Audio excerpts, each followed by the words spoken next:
So we do have this nice little mini map. Ooh, ouch! Ah! All the seashells! Ah! Oh yeah, so there's Goblin, thank you, demonstrating the special silly redeem we have for today and tomorrow. So for 500 feathers, you can pelt me with Shellies. Oh yeah, I'm repping Team Shelly.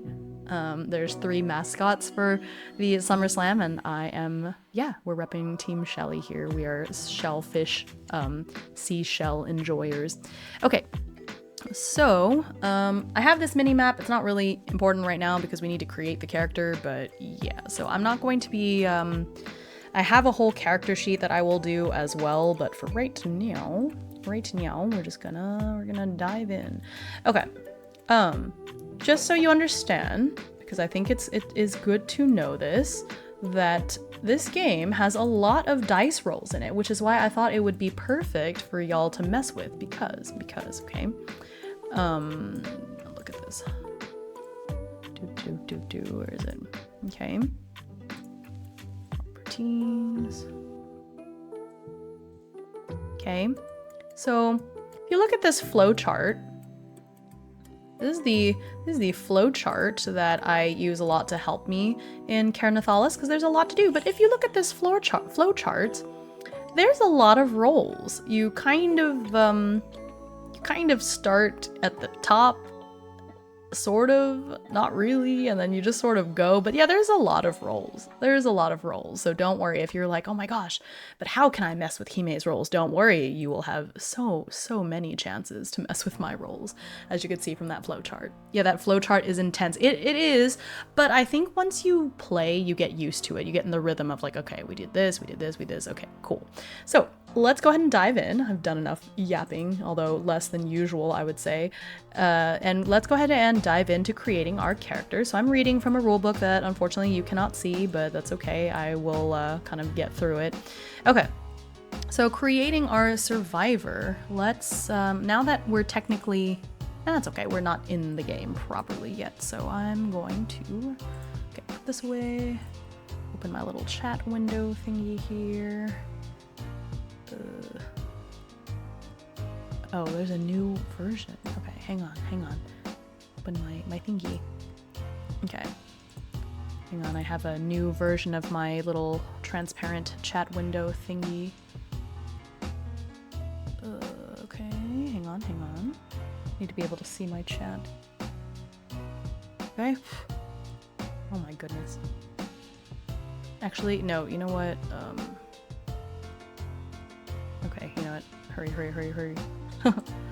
Okay, so flowchart rivaling IT project management. That is, yeah, you know what? You're not wrong. Okay, so until we get into the actual game, I want to keep this music. Actually, it doesn't work because I'm going to read this. I'm going to read this narration. Okay, let's go ahead and change the music because this music is a little bit too happy for the creepy dungeon crawling that we're doing. Okay. Here we go. All right. Before you even open your eyes, a wave of nauseating stench hits you, immediately causing you to heave, the bitter taste of bile in your mouth. Your whole body hurts, and you can feel an intense burning around your neck. With some hesitation, you manage to sit up from the pile of soft refuse you appear to be lying on top of. To your horror, you quickly discover that this is not garbage, but a pile of decaying human corpses. Bloated faces and sunken eyes stare blankly at you, illuminated by a single ray of sunlight coming from very high above your head. A flood of memories comes rushing back. You were executed. You quickly stand up, your head swimming, while you check your throat. You immediately wince in pain, the flesh tender to the touch. There's no doubt about it. You were hanged. You try to speak, but the words come out as a grunt, your throat too damaged and dry to produce any other sound. You turn away from the rotting pile of flesh and look around you. You find yourself within a large, empty chamber, the only light coming from a hole some 30 meters above. There's no way you'll be able to climb back up there. Rats the size of cats edge around you, nibbling on the dead, too fat and well-fed to even bother hiding or fighting each other for the best bits. Ahead of you, you see what appears to be a crack in the wall, wide enough for you to go through. There's no doubt in your mind of where you are. KER NETHALAS, the Midnight Throne. Everyone in Valdonia has heard the stories about this vast underground necropolis that was once the capital of the Valorian Ascendancy before their demise. You also know that nobody has ever come back alive from such a place. Considering you're in rags, injured, and exhausted, your chances are not good. Somehow, though, you've cheated death, and there must be a way out of here. Hesitantly, you head towards the breach in the wall, hoping to find something you can use to increase your chances of survival. Right, so that's where we are. Okay, so let me open up my character sheet. Which you will not have to see the character sheet very often. It's really more for me to refer to, but I'm gonna open it anyway. Here's the character sheet.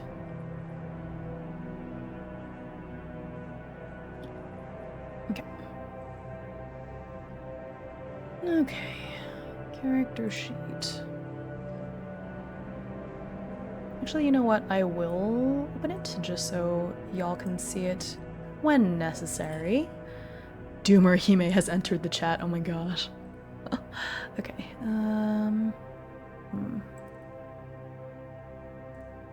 Where is the... Let me do another window capture for the character sheet. Because at first I thought that it wouldn't be that important, but I think actually I do want it to show up. Okay. Make sure it goes here. Alrighty.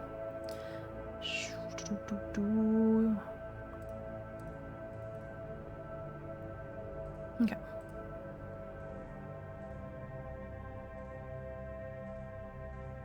Okay.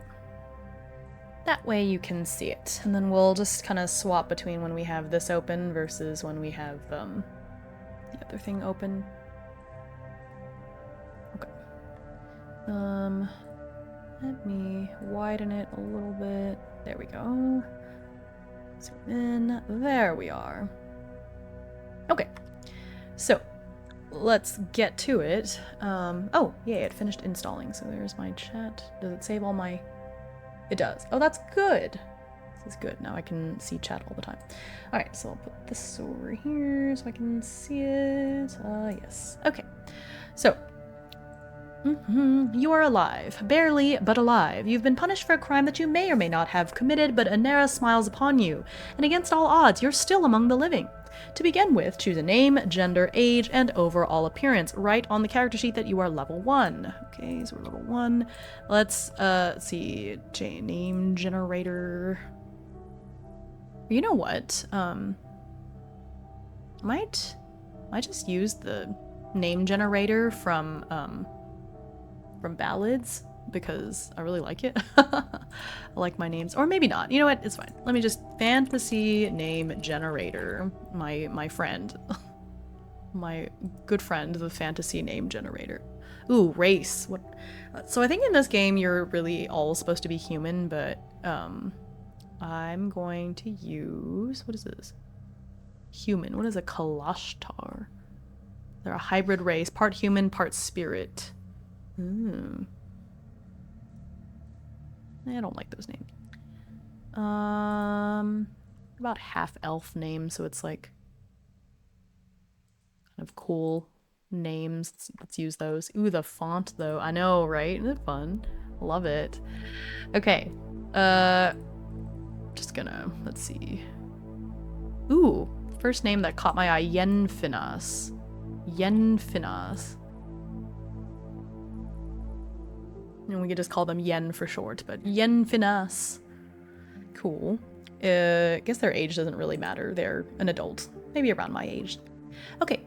Name, gender, age, overall appearance. That's not on this sheet anyways.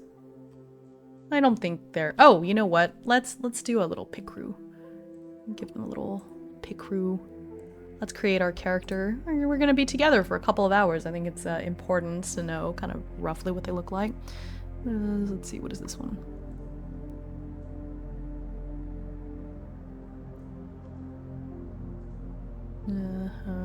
Okay. What is the one that I used to make Ryan? Because my other character for KER NETHALAS, because I really like how that one turned out. Maybe a little bit too... Oh, Man, I wish I could remember what was the pick crew I used. Ooh, this can be single player. It is single player. I mean, it's the other way around. It's built to be single player. You could make it multiplayer if you want to, but I think it's a little less fun.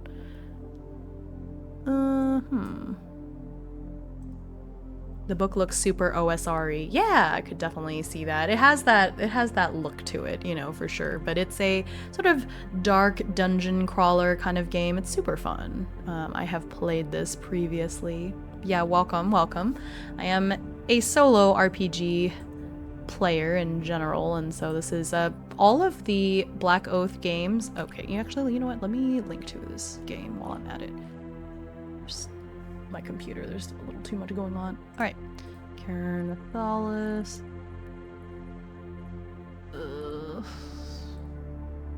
There. Hello, welcome. So that's the game that we're playing. It's called KER NETHALAS, and it is made to be solo, as all of Black Oath's games. Hello, welcome. And so you can play with a group, but you definitely don't have to. But yes, okay, so we're going to create our character. I think Yenfinas sounds like a cool name. So okay, so let's do our character creator. Add existing. That's my pick crew. Where is it?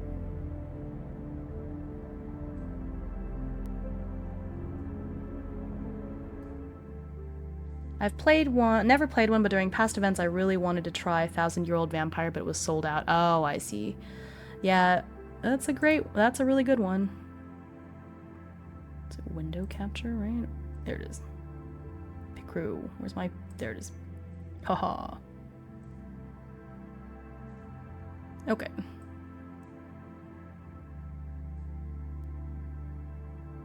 Focus on that. We're gonna put this over here. Goodness gracious. Okay. Haha. We're gonna make our character. Yeah. Okay. Yeah, 1,000-Year-Old Vampire is the first one that I played, so it's very it's nostalgic. I don't want an elf. Or maybe I do want an elf. Kind of fun. We should have put Shelly through KER NETHALAS. Oh my gosh, that would have been so sad. No, not Shelly. Not our Shelly. Do I not get to choose my eye color? Oh yeah, I do, okay. It's just the eye shape. Shelly is too good for, too kind and too wonderful and cute to be inside of KER NETHALAS. Doesn't need that. Shelly must be protected. Yeah, exactly. Oh my gosh, right after you said that, you smacked me with a bunch of Shellys. I see how it is. Okay. What are we feeling? Let me zoom in so y'all can see. I don't know. Do we want, I guess this is a person that may or may not have committed a crime, right? So I think it's good for them to look kind of, yeah. Like this looks like somebody that could have been executed for a crime they may or may not have committed. The sounds make it so good. Oh, I'm so glad you enjoy them. Ooh, I kind of liked that other color. Yeah, this sort of gray color. We want her to have different colored eyes. I think it's all right. Okay.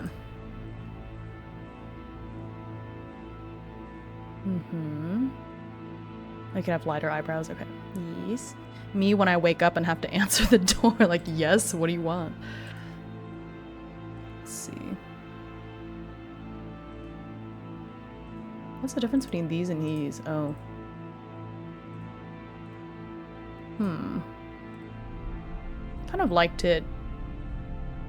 Oh, I see. This is like a darker lipstick, kind of door-to-door executioner. No! Like, ooh. Oh, that looks nice. Okay. Doesn't she look so nice and friendly? Could make her a vampire. Does that make her friendly looking? Like, peace.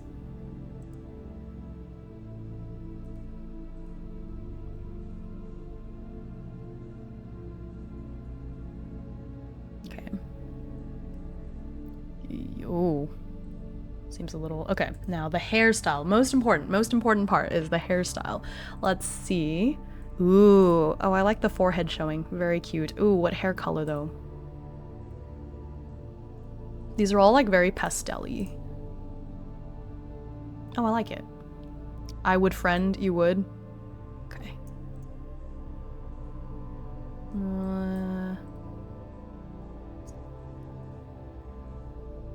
Bit dark hair. I gave my other character light hair. Oh, I see. So these are like, oh, yeah, that's the, It's Cousin It! No, I think this is the way to go. Or, no, I like the slight messiness of it. Yeah. I'm trying to go relatively quickly, guys. Anyone who's watched my streams know I tend to take a while with the character creator, so I'm trying to I'm trying to not.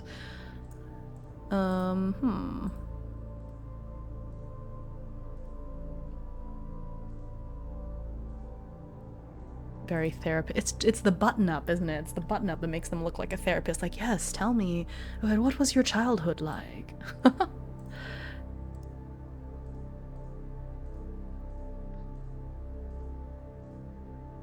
I like the idea of long hair, but it's not very practical. Can we, Oh, there's like a ponytail option. Alright, hang on. What does this do? Oh, does it give them like highlights or something? No, wait, what is this? Oh, it's because it's pulled up. Yeah, okay. Ponytail. 6,270 hours of character creation. I wouldn't go that far. Ponytail. Ponytail supremacy. Do I want the low ponytail or the high ponytail? I like the low ponytail. Gosh, I have a type. What is this? Oh. Nah. Okay. Give you a mole. Ooh, the little teardrop. Ooh. Casual therapist Yuri. I don't know where she's going. She's not gonna have time. Kind of like the double one. Let's do that. I want more side ponytail options in Pit Crew. I know, as a side ponytail, I kind of wish mullet wear. I know, there wasn't really a... I thought about it, but if I give her like a little mullet side bang situation, then you can't see her ponytail, which is super important. Hi, Noelle! So, alright, it's fine. Blush? Do we want blush? Oh gosh. No. This really softens her whole look somehow. I guess it's fine. What was this? Oh. Oh, good morning. Yes, yes. Hi. Once again, my clock just does not ever want to work for some reason. It'll work when I don't want it to, or when it's not important. I don't know what it is. Let me see if I can refresh the clock once more and see if it'll show up. Oh! Yay! 5th time is a charm. Do I want to do this? Because I know we're about to. It's fine. I want her to look relatively unblemished. Okay, the clothes. We're almost to the end here. I don't want her to look so therapist-like. But also she's supposed to be like in rags because she's wandering around after having been executed. So is there something like really... We are creating our character for KER NETHALAS. It is a solo TTRPG. Okay, these are too nice. I guess something like this, just so you can see that they're wearing clothes. Just too on the nose.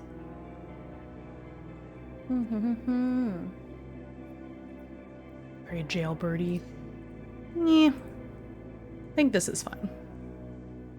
Oh, I skipped ahead too many. Yeah, they're in rags, so I'm not gonna give them outerwear. Or maybe this is fine. Thinking critically for the reason I'm being executed. Oh, don't worry, there's a table that I get to roll on. I think this is fine. I'm gonna skip these. Skip that. can help or hinder Hime for charity. Yes, exactly. Although we haven't gotten into the game proper yet, so no...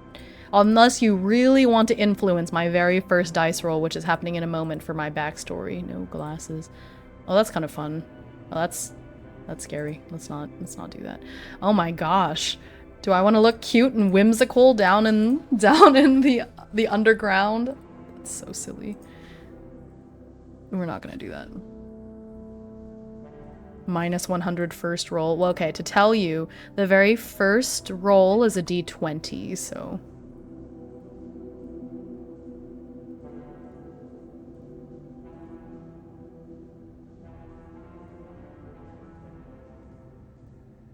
Can't really see the earrings, but I guess it's fine.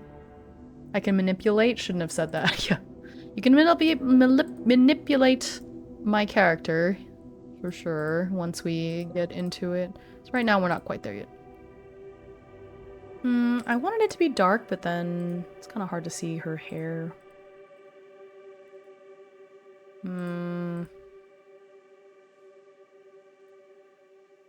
Okay.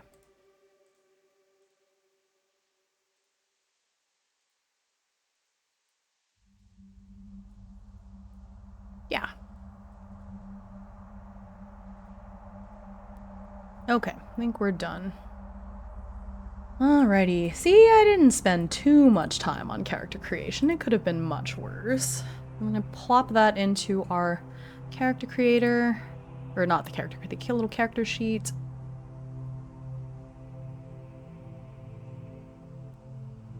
Close some of these things. Okay. Where's Obsidian? There's Obsidian. Okay. So we're gonna put the character sheet away for a moment. Okay, so I'm gonna put that there.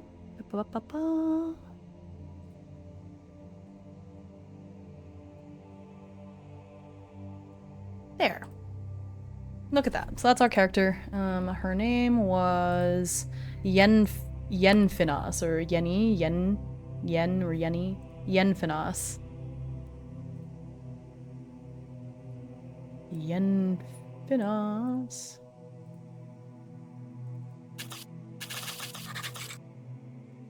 I'm gonna call her Yen for short. I do not want to be saying Yenfinas over and over and over. They won't get a trial with a name like that. You don't think? You don't think Yenfinas is a cool name? Okay. I think I had pulled the strengths and weaknesses from this other character creation table that I played before, but now I can't remember what it was. Let me see. That's what I did for my other character when I played this. Did I use my character menu? Let's see here. Character menu. Ooh, I have a feeling.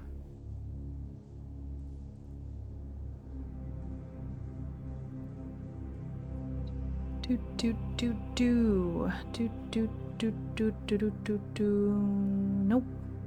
Okay. Alright, we're not gonna bother with this then. Or you know what? Where did I get this from? Speech patterns. There's a speech pattern thing. I guess I must have used something, I know, to make this, but what did I use? With this one? I have so many different like solo helper things that I just don't really know which random table I used the last time I played this game. Was it the NPC? Ooh, maybe it was this one. Motivation, weakness. I imagine that's their face as soon as they see the dungeon. Yeah. Oh my gosh, that's so silly. I love it. Okay. It wasn't what I thought. Okay. So we're going to roll for these, for just some general characteristics I think would be nice. So the first thing we need, I think it's 2d6s. Okay. So the first thing we need is their disposition. I think this is fine. I think this will just make things more interesting for us to have like a character here. Okay. Disposition, motivation. And then we'll, let's see, method. I think method might be nice, because then that kind of gives me something to go for, like what job classes to pick, or masteries, I should say. Method. Okay, so dispositions. We're gonna roll 2 d6s.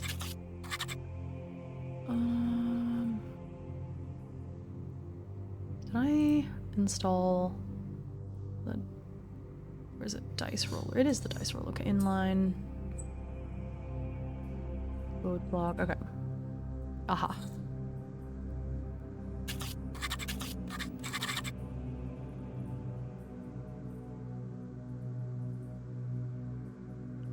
How did I do this before? I think there's supposed to be a,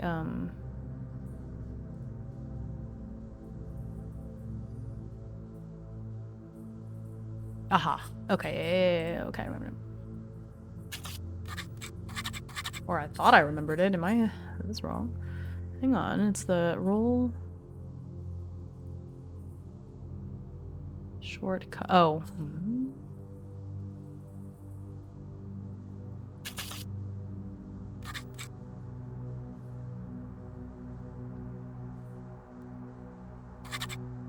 Let's see, dice. Dice roller expands into... Let's see, it's a 2d6. See if I remember how to do this. It's been a moment since I've used this dice roller shortcut. Roll... Yeah, okay, that's right. Okay, so that's a 4, so they're... I thought you were supposed to add them together. It was 2d6, put the digits together. Okay, that's not that helpful then. Okay, in that case, we're just gonna roll over here. Okay, so 5-1. So 5-1 gives us the open disposition. Okay, I see. Good news and bad news, which one you want to hear first? Good news, usually I want to hear the bad news first. What is the bad news? Okay, then we're gonna roll for motivation. That's 15. Y'all can't see it because of the minimap. I can hide the minimap for now. We're not quite using it, so... Okay. 15. So our motivation is challenge. Oh. I see.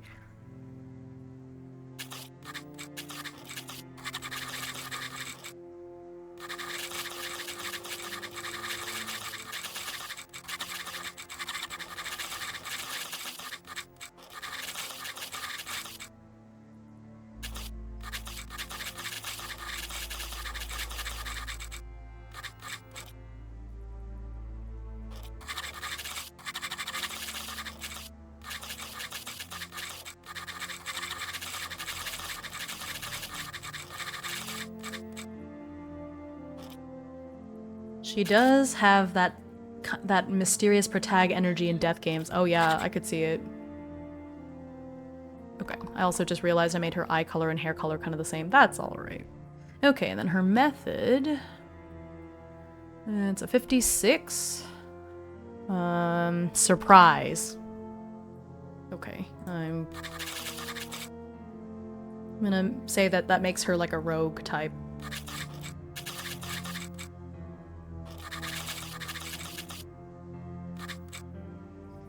Okay. Alright, now we're going to roll for what? Oh, which by the way, for that I used the triple O character emulator by Caesar Kapakli. So that's where I was rolling for from there. I think we're good with that. So now we're going to roll from the actual rulebook for which crime were you accused of? Here's the bad news. My sister's cat Noi passed away. Oh, that is sad. I'm sorry. Had they lived a nice full life? Okay, so it's a 10. So, crime we were accused of was housebreaking. Okay.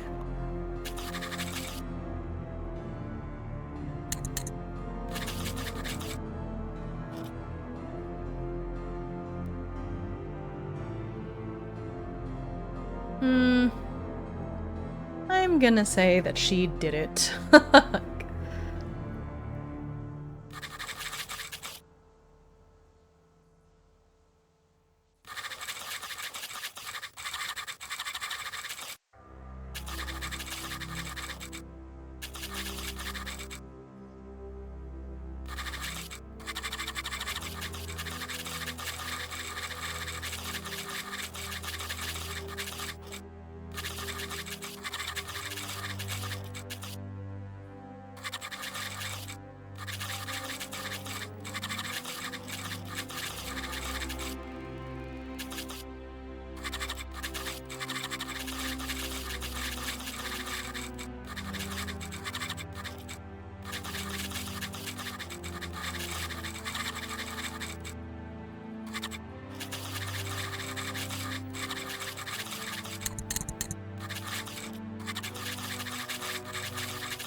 Okay, so she was accused of housebreaking.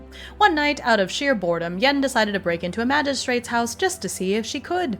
She'd heard that this magistrate had loads of treasure and guards at their estate. She wasn't particularly interested in the reward, but wanted to see if she could get past the guards. Sadly, this time around her luck ran out and she was caught. Since the magistrate is one of high rank, in their outrage, they pushed for the death penalty. Well, my sister got him from a shelter and he was pretty grown up at that time. We spent 5 years with him. He had a peaceful end. That's good. That's the best that, you could really ask for in this situation. Still really sad though, I'm sorry. My cats are reaching that age and so I think about that sometimes. Alright. Okay, so finish that. Your character's attributes determine, blah blah blah blah, the most elemental aspects of their body and soul. So we're gonna start with health, which is their HP, so it's d6 plus 8.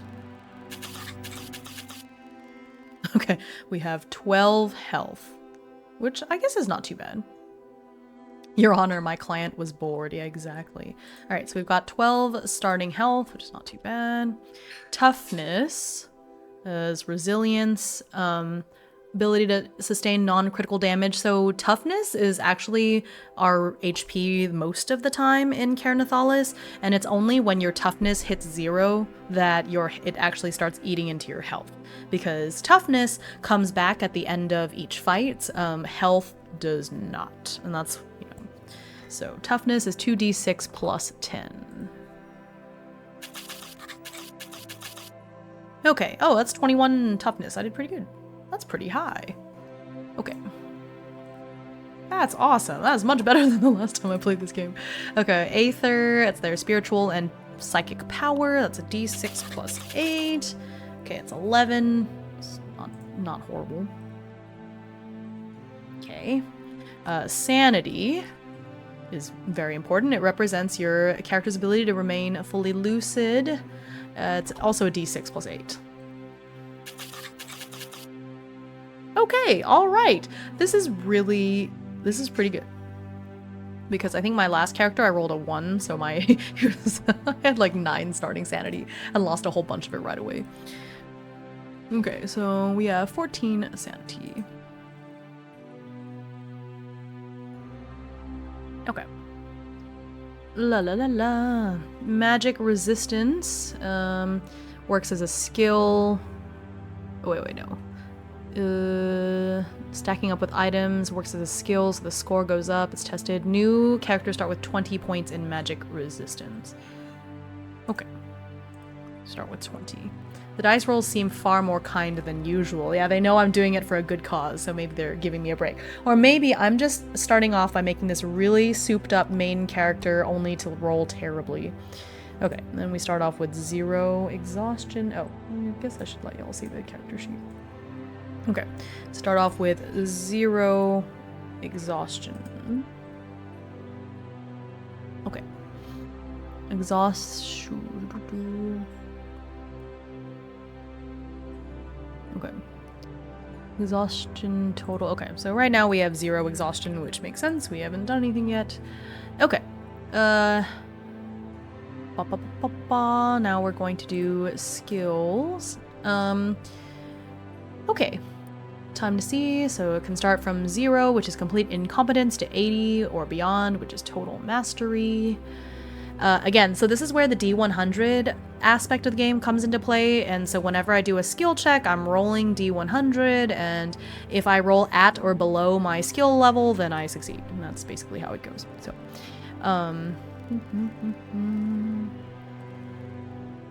okay. The number inside the brackets are the starting scores. Yeah, okay. So after applying all of those, I can do these. I can do plus 60 to 1 weapon skill, plus 40 to 1, and then plus 30 to 3, plus 20 to 2, etc., etc. Okay. So, I think given that she is supposed to be more of like, she likes surprising people, we're going for like a rogue type, I think the bladed weapon should be where it's at. That being said, we do not have a weapon at the beginning of the game. So while it's important, I think it's good to give her the 60 in bladed weapons, but I feel like she should still have 40 in like unarmed combat, because we're about to, you know, we started off with nothing. Okay. So 60 in bladed weapons. Hello, 64. The dice know they're putting up a show. They will burn out soon. Oh my gosh, don't curse me, even though I know you're right. Why is it so hard for me to click into these fields? Be form fillable.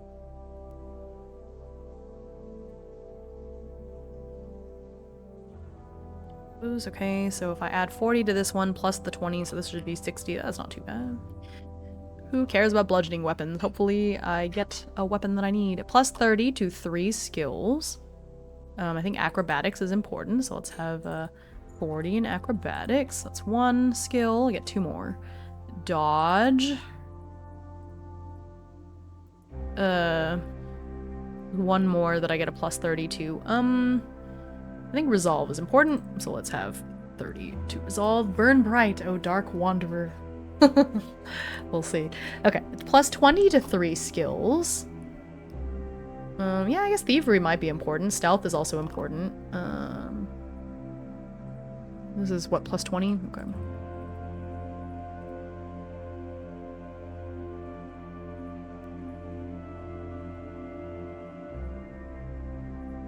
Yep, okay. And then I get plus 10 to 4 skills. I think perception should be kind of a little important. Scavenge. Oh shoot. I think scavenge should have been higher. Okay, I'm gonna make scavenge 20 and thievery 10. That was 1. 2. I get 2 more. Let's say reason. Medicine. Okay. So if I don't have a... So if I don't have any skill in shafted weapons or bludgeoning weapons, then I'm kind of screwed, right? Ooh, oh shoot, athletics. I feel like athletics should be higher, but, what's more important, acrobatics or athletics? I think acrobatics is more important. Can you pick up the same skill for plus 10 and plus 20? No, you can't stack them. You wouldn't want to anyway, probably. Okay. Yeah, I am relatively happy with these. As happy as I can be. Okay. Now the masteries. So we're gonna choose. Each new character start the game with 2 ability points. You must spend each of them on a different mastery. Okay. So let me just pick the 2 that I think are the most rogue-ish. Oh, let me open there's another masteries thing too. We're choosing our character classes, basically. Where's that book of masteries? Here it is. So, again, she is like a rogue type, and so, oops. Alright. She's a rogue type, so let me see. Abyssal Reaver is a demonic energy. No. Good news, though. I proposed to my partner and she accepted. I'm going to get married. Oh, that's good. Oh, congratulations. Love that for you. Okay, nope. Brawler. Nope. Bulwark. Nope. Duskblade. Oh, that's the one. You are a master of the art of assassination. Yep, that is the one. Duskblade. Where is it? Duskblade, and the passive is a 2d4 psychic damage to targets unaware of you. Okay, love that. Love that for me. Love that for me. I'm gonna put that on the character sheet so I don't forget.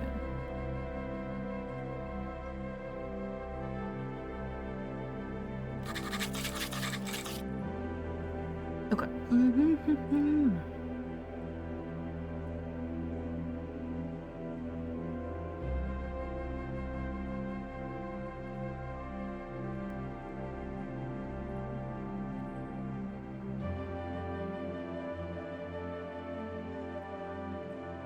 Okay.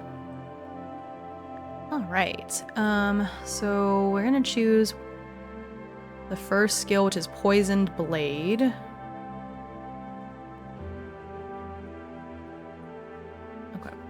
Tier 1, Poisoned Blade, which allows me to cost 3 Aether.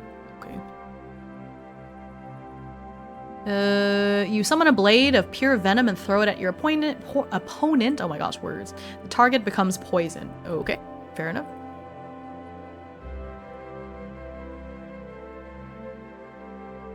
I guess I don't. It's fine. Target becomes poisoned is the main important thing there. Okay, so my first mastery is Duskblade, which is like the assassin type, which makes a lot of sense. And then we're gonna roll a d6 to see where did she train for that.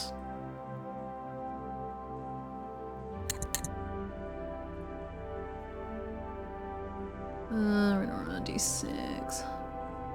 It's a 1. Okay, so she trained at the Shadow Song Guild.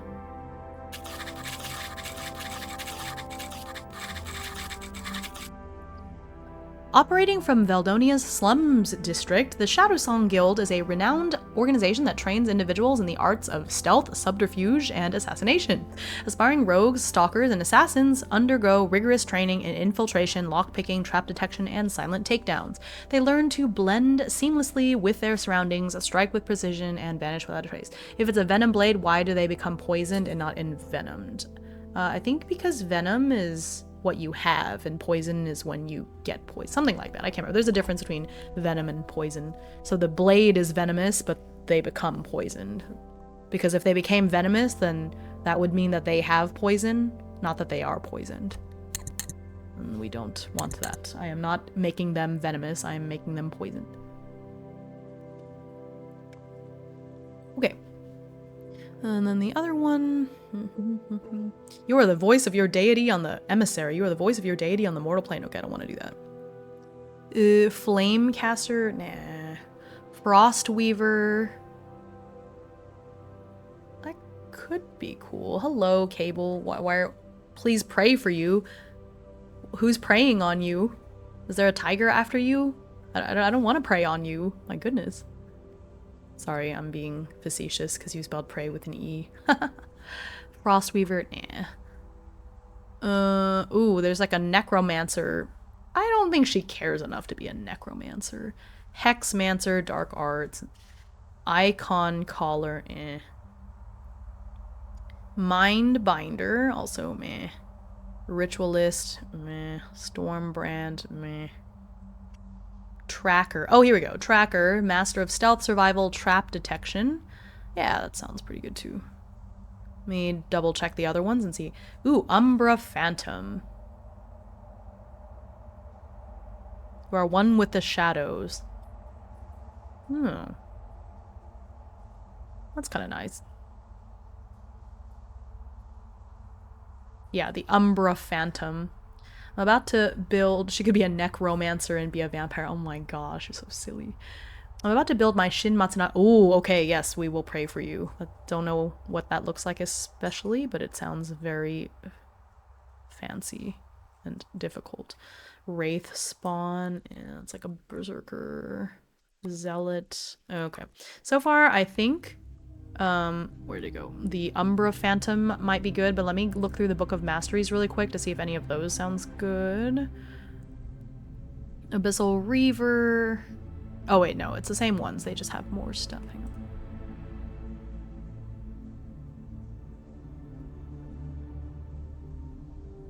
on. Okay. Okay, I think we're gonna go with the Umbra Phantom for the other mastery. It sounds... This is such an edgelord character. I kind of love it. I kind of love it, to be honest with you. Okay. Umbra Phantom. Plus 10 magic resistance, plus 5 sanity. Oh my gosh. That's great. Okay. So we get more sanity. And we get plus 10 magic resistance. Pretty good. Cool. Alright, so then...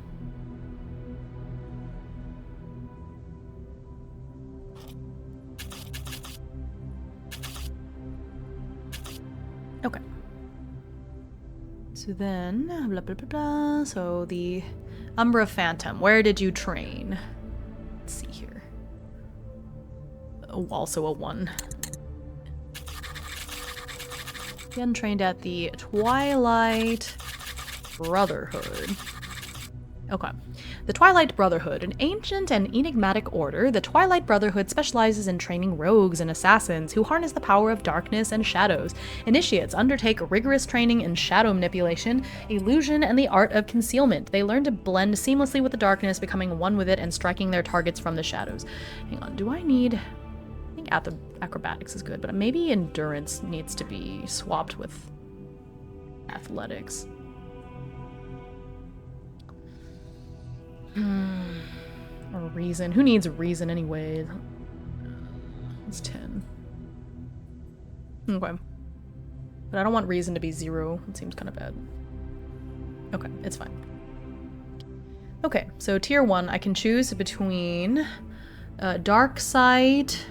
Oh, I no longer need a light source. Oh gosh, okay, so I can choose between dark sight, which means I do not need a light source, or Mantle of Darkness, which grants me plus 10 stealth and reduces the combat skills of all opponents by 10 when attacking. That's too good. That's too good. Okay, I'll have to keep using light sources. Man. All right, Mantle of Darkness. That is just too good. I need it. Okay. Umbra, ready for all what it's called. Umbra Phantom. So it was like plus something. Plus 10.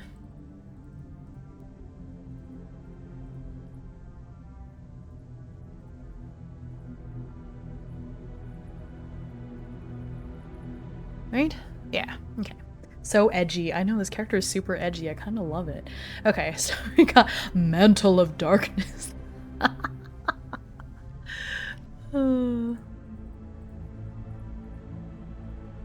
It is such a Mantle of Darkness. Love this.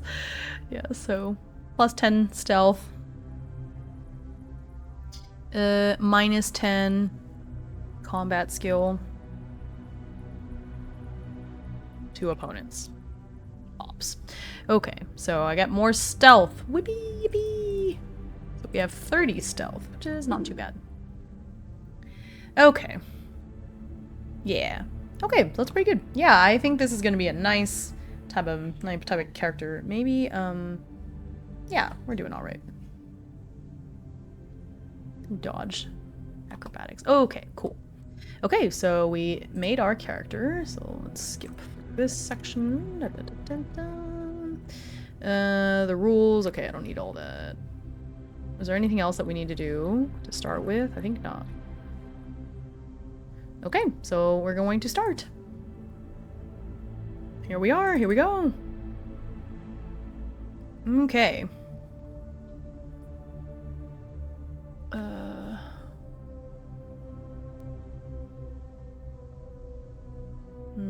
Duty or character? Okay.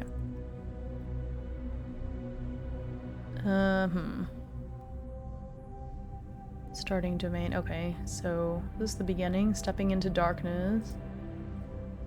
We're done, right? With the character creation. Finally. Just less than an hour. Okay. Do the rules. Blah, blah, blah. Combat. Okay, so then we start. Due to your character starting in dire... Oh, hang on, I'll read this. When you first awaken among rotting corpses, confused and in pain, you have nothing but some rags on and the knowledge you accumulated all those years spent on the surface. KER Nethalas is an unforgiving place, and you'll need to find your footing quickly if you want to survive. That's just great. Hard beginnings. Due to your character starting in dire circumstances, they suffer a series of starting disadvantages. That's just great. Okay, let me get this set up here. Okay. This is the blah, blah, blah, blah. So that's gonna be here in a dodge with acrobatics, but I have a dodge skill. Oh, I think that was for Ryan specifically. So my dodge is supposed to be out of 40.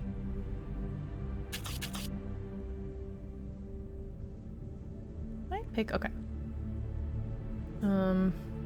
My toughness is supposed to be at 21, so I'm setting all my starting things. Sanity is at 19. Okay. I don't know what my light is at. I'm gonna put it at 0 for right now, because I'm not sure, and we'll just go from there. Okay. The last Gundam kit I built was Gundam Caliburn from Witch of Mercury. It also sounds very cool. Okay. I think we're good here. Okay.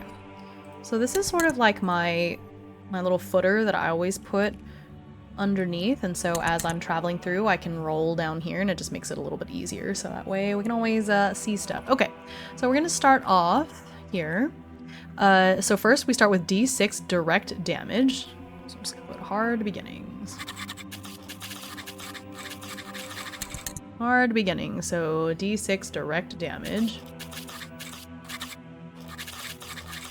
That's great. So my health just immediately goes down 4. It's health, right? D4 sanity loss. Okay, that's just 1. That's not too bad. And then +1 exhaustion. That's just great. Yep, that's just, you just start off that way. Yeah, it's very sad. Okay, you can heal and recover from these naturally using the standard procedures, etc., etc. So we're gonna start, we're just gonna start into the first domain.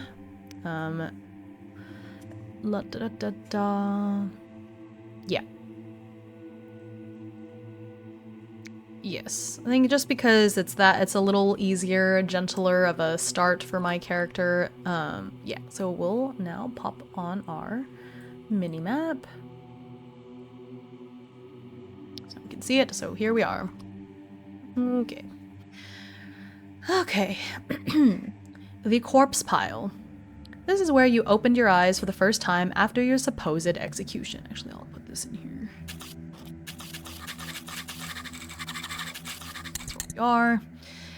This is where the nightmare begins. There is nothing of value here, just rotten flesh and vermin. You do find a half-spent torch, though. It will last you another 10 rooms. Okay, so I start off with 10 light, because I have a half-spent torch. Okay, it will last you another 10 rooms. Let me see, do I have to roll anything else in this room to begin with? Where's my... I don't think so. So we don't have to do anything else in here. Can I? Is there an event? Okay, hang on. Where's my little flowchart?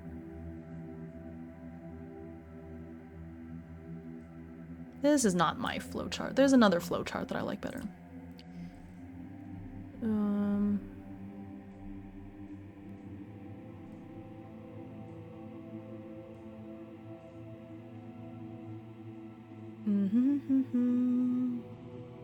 There's a thing. Exploration flowchart. That's what I need. Okay. So we roll for room or quarter. We're already in a room. We have that.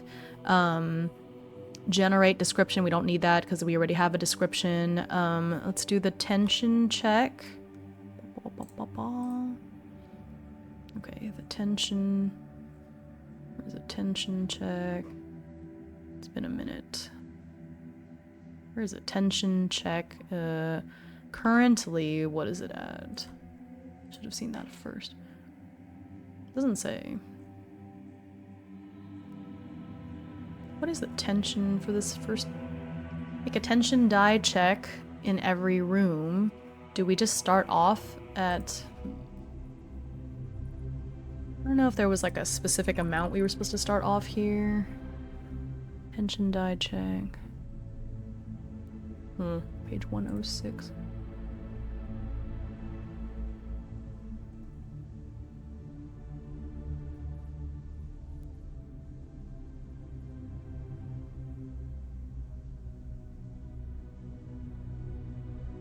Keep forgetting over the... hang on. The tension die... oh, it always starts at D8. Okay. Currently...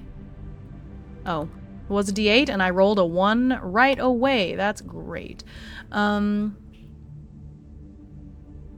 Okay. So... oh, technically I shouldn't be rolling a tension die yet because that's when we move. We haven't actually gone into another room yet, so I guess we're fine. Okay. So we did that. I don't need about that. Okay, encounter check. Okay, so there's no encounter. So since there's no encounter, we're going to check for an event.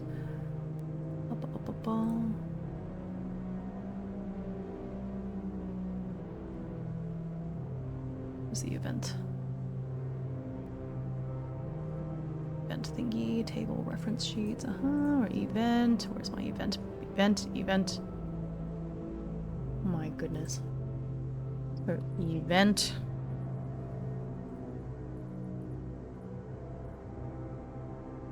Nope, that's not.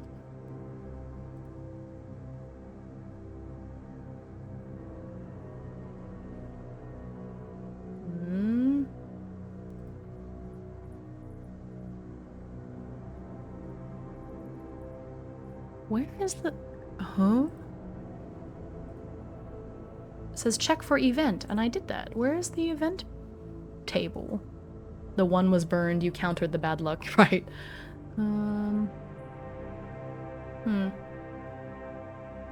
Tension, encounter check, there's no safe, check logs. Oh, okay. Oh, it's a D100 to resolve the events. Okay, wait, no, we went to the room. Oh, wait. Encounter check. Safe, so there's an event. Okay, the events are on page 95. How is there not,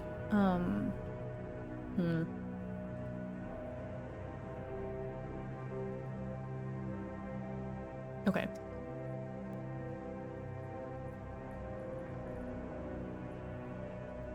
Oh, that's right. I have the, helper for my... okay, so we're gonna roll a D100 to see what event happens, which honestly, I'm not sure if we're supposed to be doing this in the very first room, but I think it's nice, so I'm just gonna do it. Oh, thank you for the hydrate.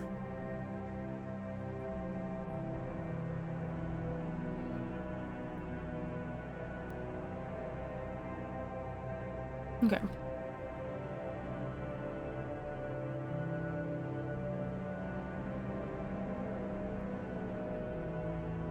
There it is, okay.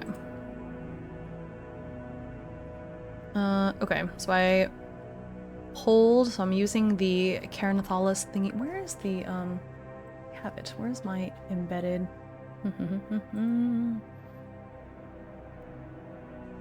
Oh, there's another plugin that I, for some reason...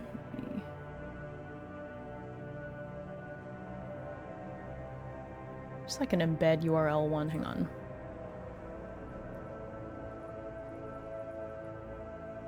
What's this one?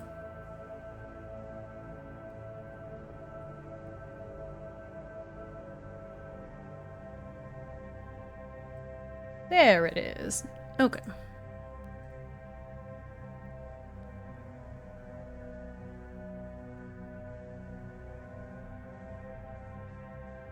Okay. So I already rolled... wait, no, that's not the card explorer. I want the card drawer.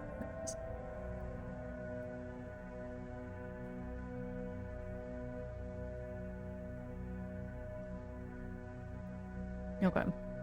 I already rolled, so we're going to ignore that card that actually came up because I already pulled one that says there's something of value here, roll on the spoils table, so we're going to do that. So, the spoils... Okay, so... Oh, the mini-map is in the way. I'm also kind of in the way.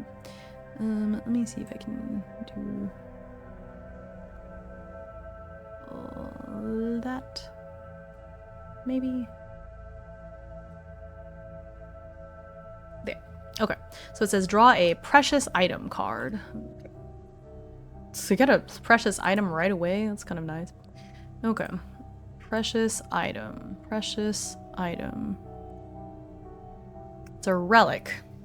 Okay. Oh, you know what? Actually, I think I do need to roll because if I don't roll, then y'all can't mess with my rolls. You know what? We'll do it this way. I will use the cards, but then if somebody does the, if someone uses the, buys one of the, not buys, but donates towards one of the incentives, then I will roll for that particular one instead. The cards are just easier because everything is here, but I will roll instead. But for right now, since nobody seems to be messing with me, then I'll just do this. Okay, relic card. Elixir of Arcane Ascendance. Permanently increases your Aether by D4. Cool, I'm just gonna use that right away.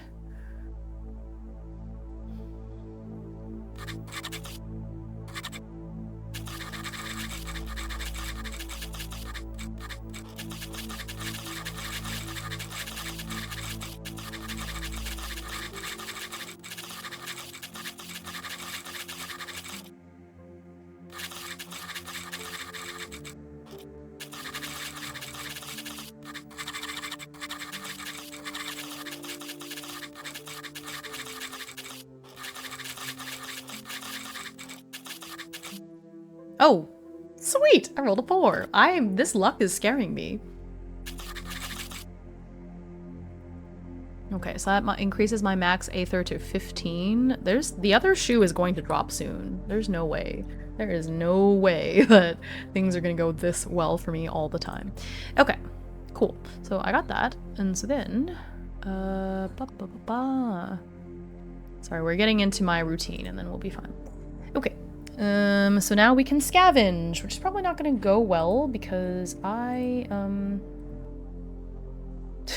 scavenge is kind of low. Okay, so we're going to make a scavenge check. Unfortunately, my scavenge is 20, so I have to roll a 20 or below. The cards built into Obsidian is really cool. Yeah, so there's, it's called Open Gate, which lets you embed a website in Obsidian. So there's this KER NETHALAS companion website that has all of the cards and everything, and so I can just embed that into Obsidian itself, which is really nice. Yeah. Okay. What did I just say? So we're gonna make our scavenge check.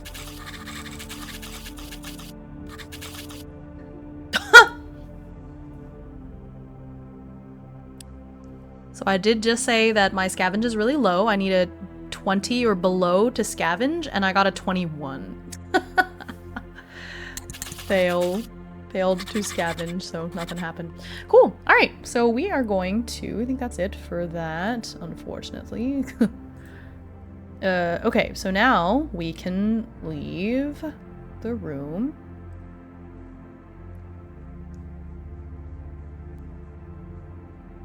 Okay. So we're gonna choose a door, right? Yeah, so we did everything.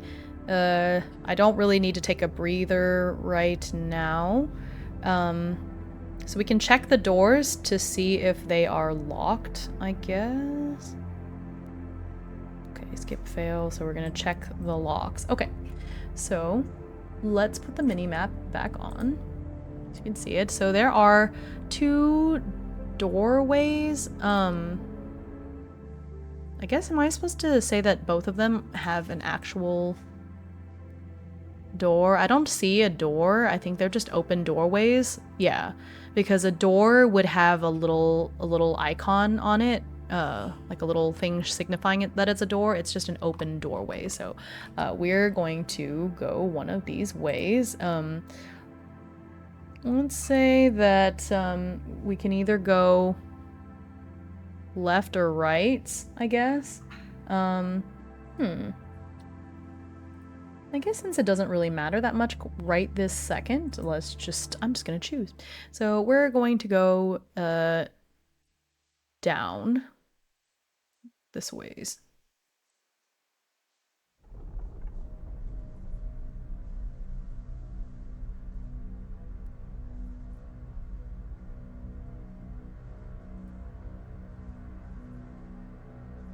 Let me change in my mini map.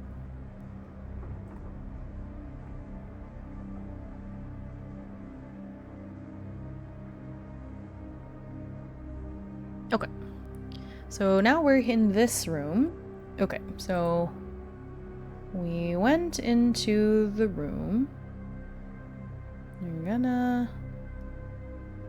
So the first thing is we have to roll. Oh, it is a room, so we're going to roll in the room, I think, even though it is a... I guess we could still do a room description even though this is a pre-made dungeon. Let me go ahead and read that part first and then we'll go from there. Okay. So this is at the end here. Beep, beep, beep, beep, beep. This room appears to be some ancient guard room, a tattered banner still hanging from one of the walls. Several armor and weapon racks lie collapsed and rotten near the walls, but among the many rusty pieces of weaponry, you find something that you can use. There's a dagger, a club, and a pilum. Oh, cool. So I'm gonna pick up a dagger for myself.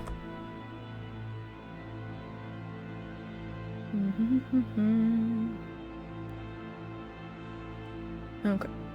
It's not as... Oh, thanks for the follow. It is not as dramatic because having a weapon just allows me to use my bladed skill. Okay, so dagger. Club. This is bludgeoning, so I'm definitely not going to use it, but hey. And then the pilum. But I can have them to sell off, I guess. Or maybe I can just put them in my inventory. Yeah, let me actually just put these in my inventory because I know I'm never going to use them. I'm not skilled in bludgeoning and what have you, so I'm just going to put them here in my, my gear. I don't have a backpack. So I have my dagger in my main hand. Belt. I don't have a belt right now. I don't have a backpack. So... I guess I can put the... No. Yeah, I currently don't have a belt. So actually, I don't think I can pick these up right now because I have no way of carrying them.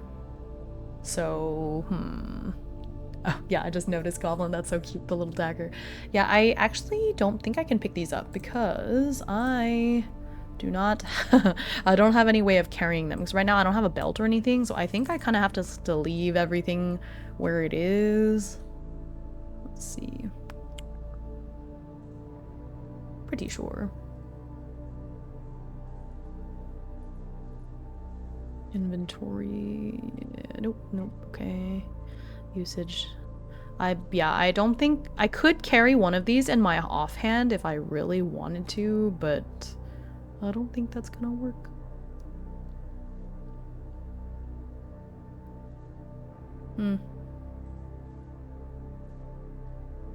Potions. It doesn't really say... Oh yeah, your character can equip a maximum of 10 items on their body, which include these various things. Your character has 10 item slots only for what you are carrying. I don't have a backpack. I don't have a pouch. Character has 10 item slots for things that you are carrying. So I can carry 10 items right now, which is kind of funny. Okay. I guess which is gear. Okay, so I'll put the club and the pilum here because I'm just juggling them, and I guess when I'm about to fight, I'll just drop them on the ground. That's kind of a funny, that's kind of a funny thought. But cool. Okay, so we found some stuff. Okay. And then I can roll once on the random armor table. There's no combat encounter or event in this room. Okay, cool. So we can just sort of skip. Oh, one thing though is we did enter a new room, so my light source does go down one, which is not great. Okay, so we're gonna roll on the random armor tables. Let's see if we get something cool. Heavy armor, piecemeal greaves. It gives me 3 protection, but I have -5 maneuverability. What is maneuverability, anyways? What is maneuverability? Is that actually gonna affect me? Maneuverability?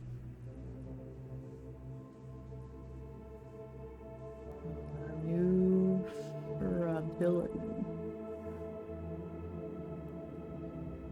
Oh, it's the speed value of my weapon. Oh.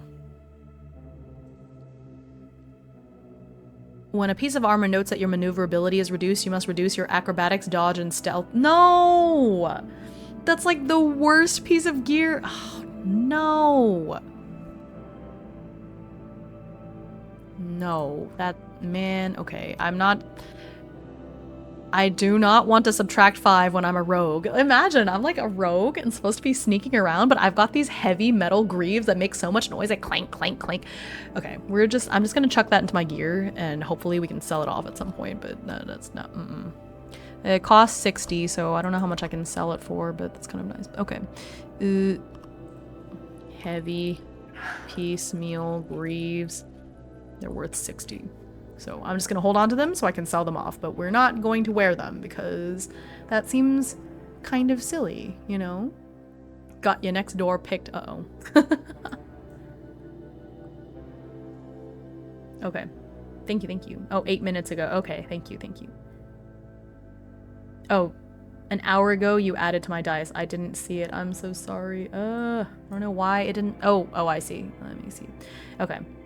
I'll add to my next roll. Or I'll add 5 to my next roll, Goblin, since I didn't get a chance to do that yet. Sorry. Pick this door. Okay. Oh, goodness. Okay. So we're gonna go...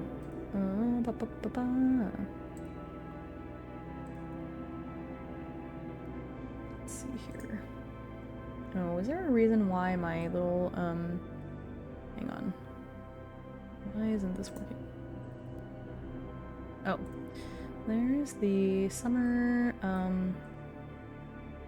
not the chat, hang on, because I can't see, for some reason, it's not letting me see the, like my bar isn't moving, so let me see if I can fix that really quick, because that's not right. Let me refresh it. There we go. I think it just needed to be refreshed. Thank you. No wonder. Yeah, that was not showing up. Okay, and then let me... There we go. That's why. There was supposed to be a little thingy and it didn't come up. So now we got it. There we go. And I'll put the mini map down here next to me so we can see it. Okay, there we go. I was like, that's strange that I didn't see those notifications. Yep. Okay. Got it. Thank you. Okay. So we're cooking now. Yeah. I don't know why it didn't. I thought since the bar showed up. Okay. So I need to, oh wait, I don't know. So I added that to my inventory. Now we need to... I have so many windows open. Okay. I guess we'll do the tension check. And so I'm going to add 5 to my tension check since that's what we got there, which is going to be bad for me. Okay, so we're good on the tension check. Okay, well, so that one is done. We want to go north next. Okay. We'll do that in a moment. Not quite there yet. Okay, so I did the tension die. They did say there was no encounter, no event in this room, so I just have to roll to scavenge, which is probably not going to go well for me. Hello, Lily. Welcome. We are making our way through the abyss. Okay.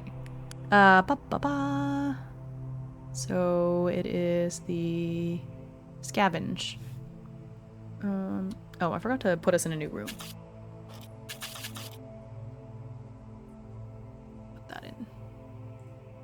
Yeah. So far, I haven't died yet, which is pretty good. Okay, let me see here. The guard room.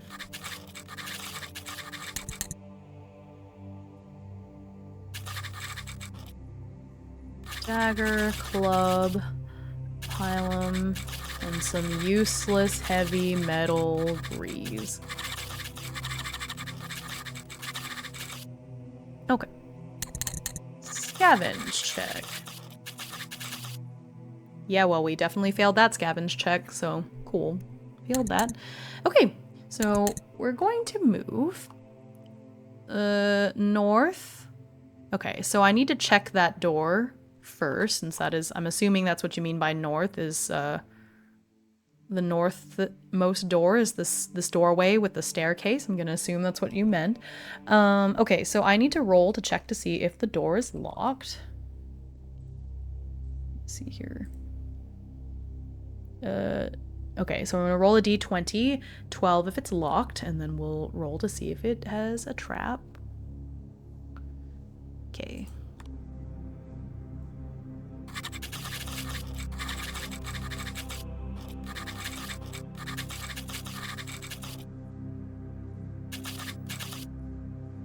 It's locked.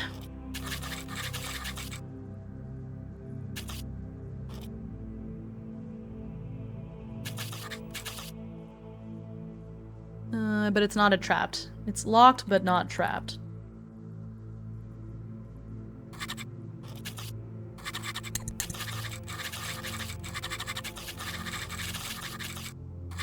Okay. Well, can I get through a locked door right now? I don't know, because I don't have any things. I don't have any, like, things to unlock the door. Do I have enough? I've never... Let me see. When a door is locked... I've never actually tried to unlock a door before, so let's see how it goes. Doors. Determine the lock's difficulty or by rolling on the random difficulty. Oh, it does require a lockpick. I do not have a lockpick, so unfortunately, it's like there was some spirit that told you to go that way only for it to be locked, lol. Well, I mean, I still would have checked to see if it was locked either way, but yeah, so unfortunately, I cannot open that door because it is locked, so we cannot go that way. So I'm going to put that on here. I'm gonna write here that it's locked. I'll write that on the map itself.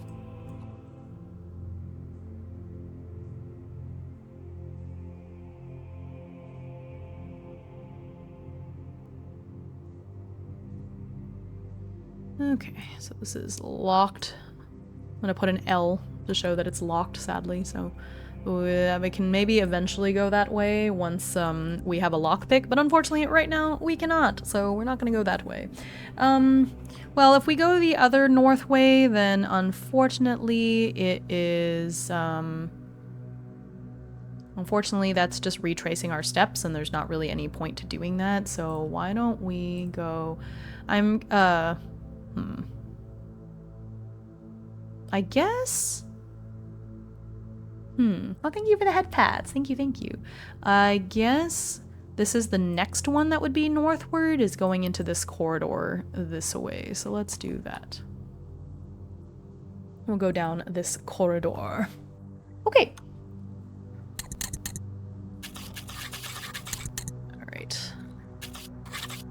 Gonna go down this corridor here. So we're not going down the stairs because it's locked, unfortunately, but now we are in a corridor. And so even though it's not a room, terrible things can still happen in this room, unfortunately. So let's have a look-see.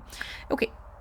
Let's see. It's a corridor. So we're gonna roll on the corridor table.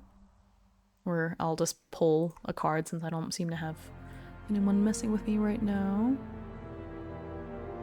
A hidden alcove branches off from the main passage, housing a forgotten altar or a small shrine. Dust-covered offerings lie undisturbed. That's cool.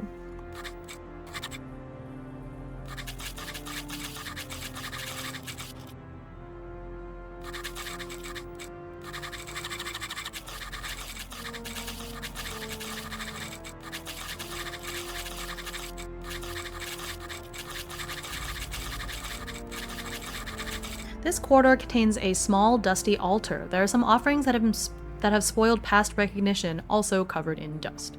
Okay, so we're in another room. My light is gonna go down by 1. And then I need to, I guess I'll do the tension die now. Okay, so we're fine on the tension die. That, I don't know if you can see that very well, but it's an 8, so we're okay on the tension die. And then I have to roll on... do the tension deck. Now we're gonna do the encounter check.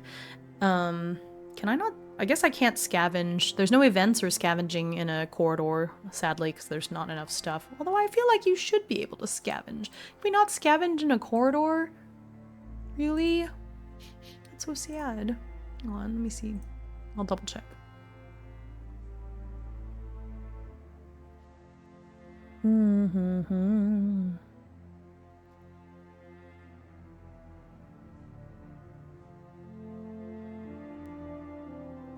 There's no... Ooh! Oh no, Shelly! Ah, Shelly!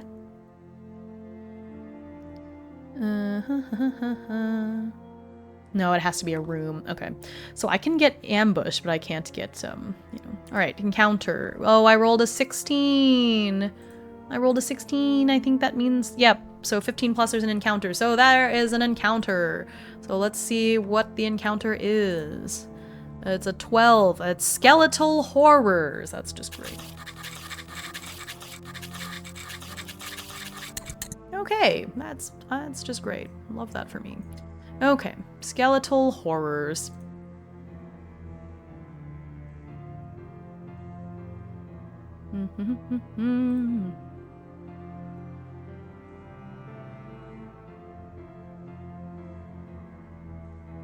Okay, combat encounters, the skeletal horrors.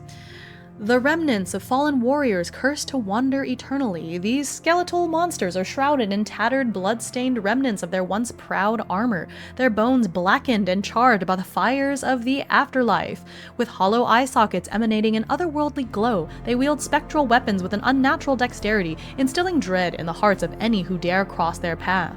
Driven for a thirst for vengeance, skeletal horrors mercilessly hunt those who trespass upon their cursed domain, their haunting wails echoing through the night, a haunting reminder of the tragic fate that befell them. That's just great.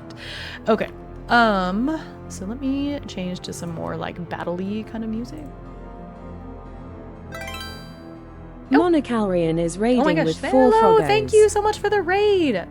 Monarchalrian, the king of the fungal fae, that's so cool, weaves tales fit for royalty. This VTuber's realm is tabletop RPGs with a special fondness for D&D and Daggerheart. They often night reign with the creative Frederica, promising a stream filled with anime vibes and voice acting. Will you heed the call of the fungal court? That is so badass. That's super cool.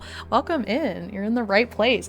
We just had an encounter, so I am about to fight these skeletal horrors. I was just changing to a nice song. Let's see here. Guess, does this work?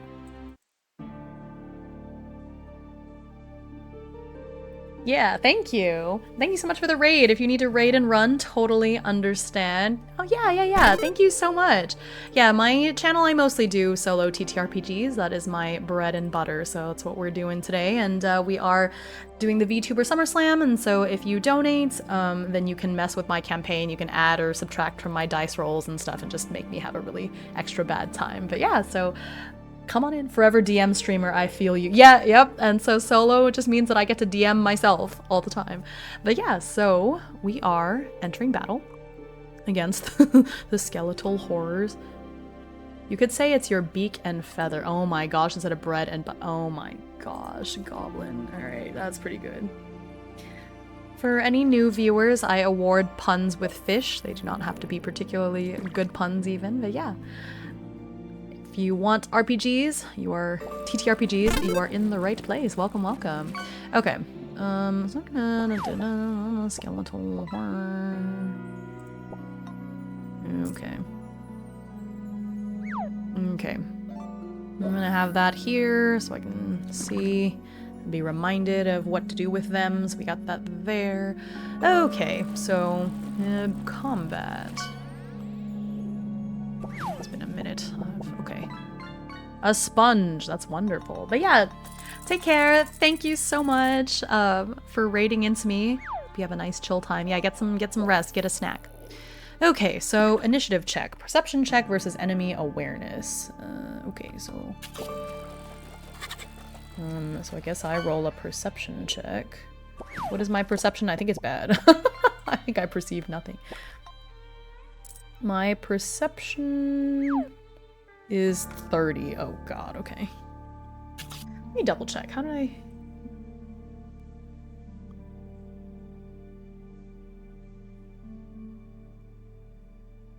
Oh, it's stealth versus awareness. Okay. So I don't have to... Okay, I'm trying to remember how I did this before. Stealth? Rules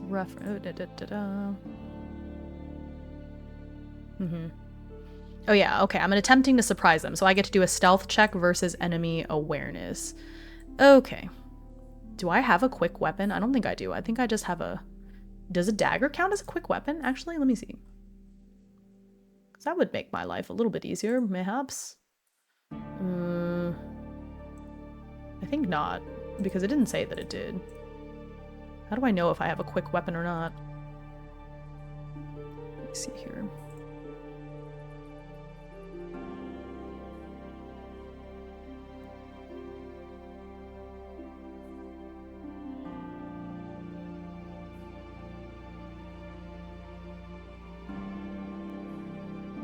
Oh yeah, okay, here's the dagger. Oh, it is quick. Great. We are playing KER NETHALAS. That is what we are doing. KER NETHALAS, it is a solo TTRPG. I am playing it using Obsidian. And so I have a solo TTRPG kit, and then I have embedded like this little card thing that has all these different cards in it. Hang on, let me, I didn't, when I picked up this dagger earlier, I didn't put the other things to note here. So it is a bladed weapon, but it's a quick weapon, which is important. 10 speed. Also important. It's a lot of things that I have to roll. This is a bladed weapon, of course. Oh no, it's piercing. Oh. Well, it is a bladed weapon, so it's fine. It's piercing, damage, bladed weapon, blah blah blah blah. Okay. Yeah, so KER NETHALAS is a solo, it's like a dungeon crawler kind of game. You can play it with a group, but it's made to be solo. But yeah, you can check the quick... Thank you, Goblin. That's perfect. Yeah. That came out pretty recently, too. Okay. Actually, now that I think about it, doing the quick start might have been kind of fun. Okay, so now we've got that. So I'm gonna roll stealth versus their awareness. It's gonna be my...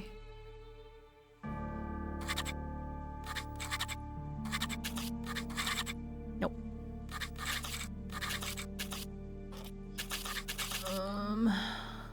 Oh no.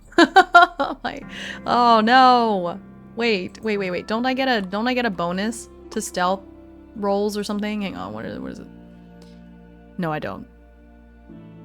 No. Snap. Okay. Well, so much for that. I failed. I got this notification and a recommended notification for some person with mother in their name at the same time. So when I read this, I read it as Mother Hime. That's so funny. Nice, thanks. I'm also interested in trying out this game. Yeah, it's super fun. It's easy, pretty easy to pick up. I thought this would be a little bit more action-y of a song.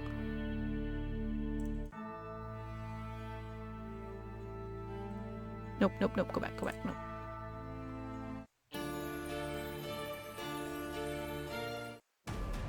There we go. I needed something like that. Cool.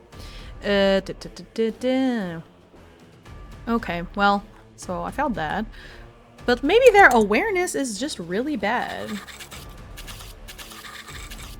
It's 20, so it is pretty bad.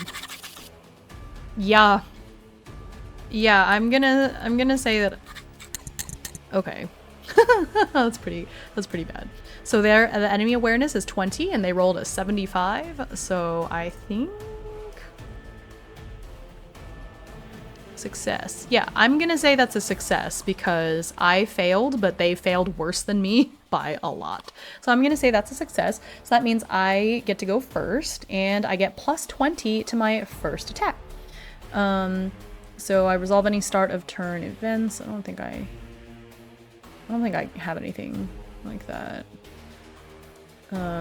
Okay. So since they are unaware of me because I surprised them, thanks to my dusk blade thing, my dusk blade, they are unaware of me. So I'm gonna give deal. There's 2 of them. So there's skeletal horror number 1 and skeletal horror number 2. Okay. So I guess I'll hit skeletal horror number 1. Hi, how's it going? It's going all right. We're in our first combat. There's 2 of them, and they are, look at them. They're a little creepy looking. So I'm gonna try my best. Okay. Okay, so I just do psychic damage to them because I'm a Duskblade. So 2d4. Are you?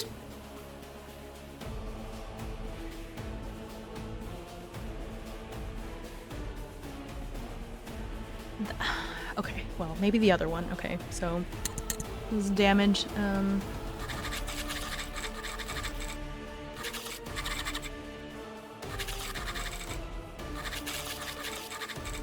Well, so it currently has... Oh, wait. It's just dead, then. Wait, it only has 3 health. It's dead. Wait, it only has 3 health? Really? It's just dead? Do I have to roll? Hang on a minute. I'm confused. Wait a second. It cannot be that easy.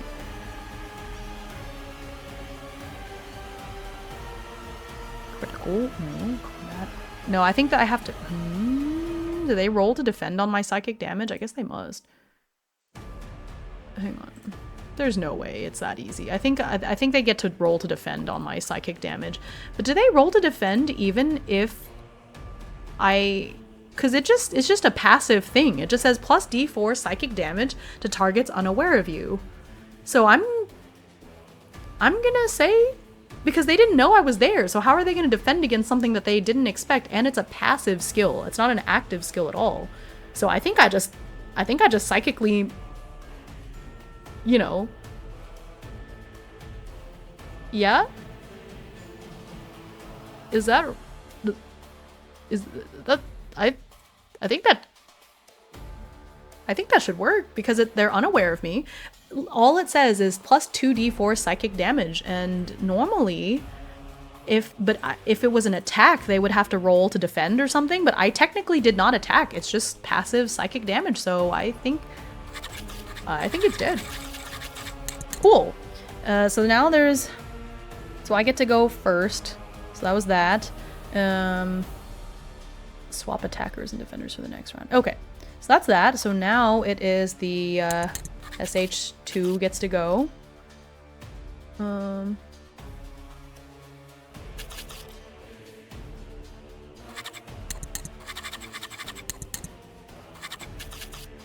number 2. We're gonna roll to see what it does. So roll a d6.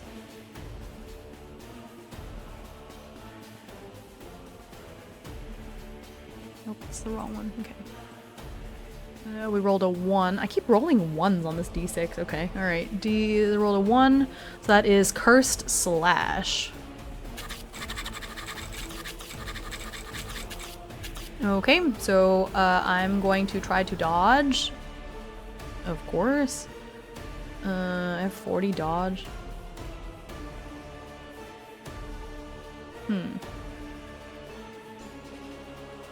Wait, do they, I think that's all it does, right? Is it, it's roll a d6, roll to determine target,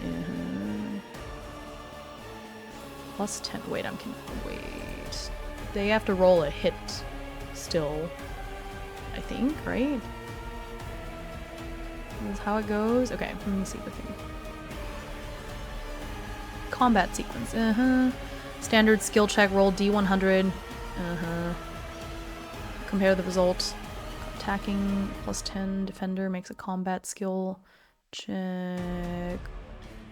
Okay, so they're gonna roll a 100 for their I guess it's athletics? No, their combat skill is 30. Okay. But I get my Mantle of Darkness gives -10 combat skill to them, so they have to roll a 20.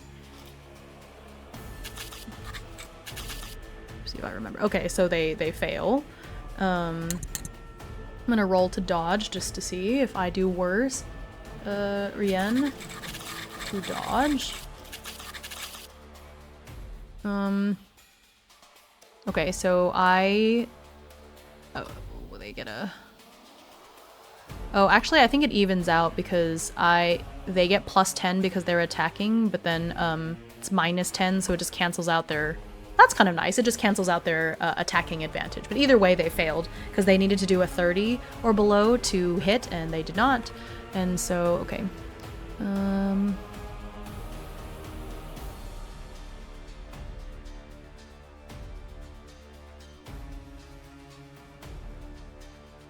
Okay, there's a flowchart here.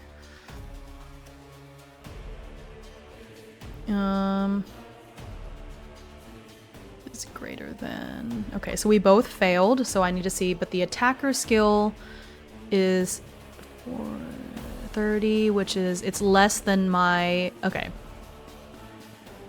Yeah.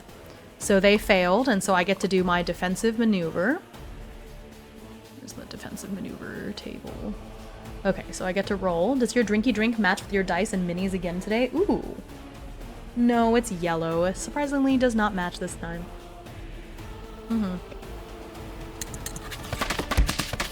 Oh, thank you. Actually, I just took a sip right as you were doing that, but I'll take another sip. Thank you.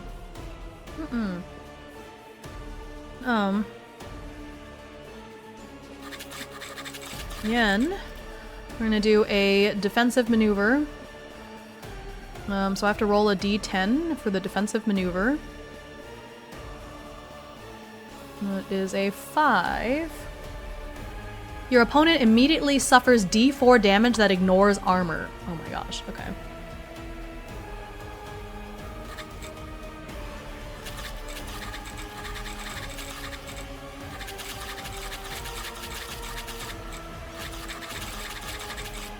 If it dies right now, no. That's a 1. That would have been so badass if I rolled a 3 right here and killed it, but no.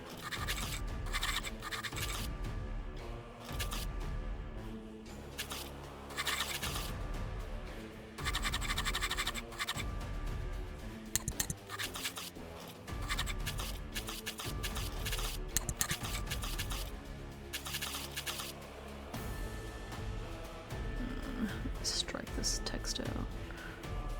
Bye. Okay. Cool. Well, it's not dead, but it's, you know, we got there. So now it is, so I think in the combat sequence, yeah, okay. I think in the flowchart, do we have to swap?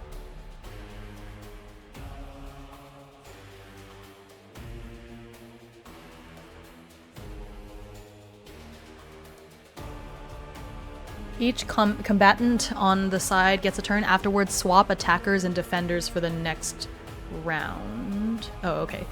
Resolve damage, mark 20 to any physical weapon skill that defender used for the rest of the round. I think that's it. End of turn. Okay, so in the next turn, next round, clear. Okay, that should have been the end of the round.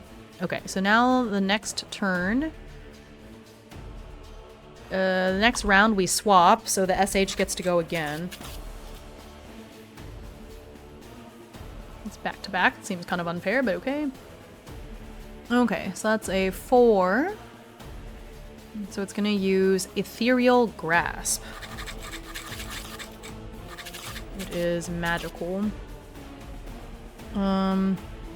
Okay, I have to make an endurance check.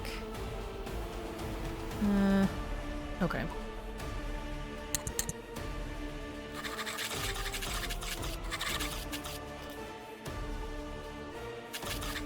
I think my endurance... Oh! Oh my gosh. I'm so Gucci. Yeah, my endurance is 20. I did great. I am fine. We're Gucci, so we're fine. Failed check on a successful. The target takes half damage. Okay, it is magical, so I don't know if I can do anything about that. So I only take half. Ooh, thank you for the hydrate. I'm gonna take half damage. What is that, stretch? Oh, thank you. Okay. Oops.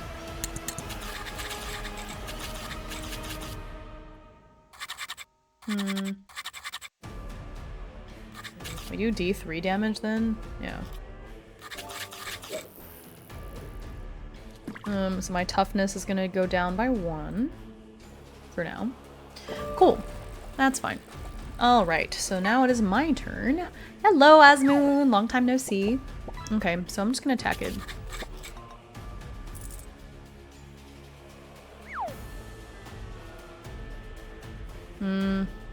How does Aether recover? Let me double check. Because I could, well, it seems kind of a waste to poison it. This thing only has 3 HP. I'm just gonna attack it. Okay.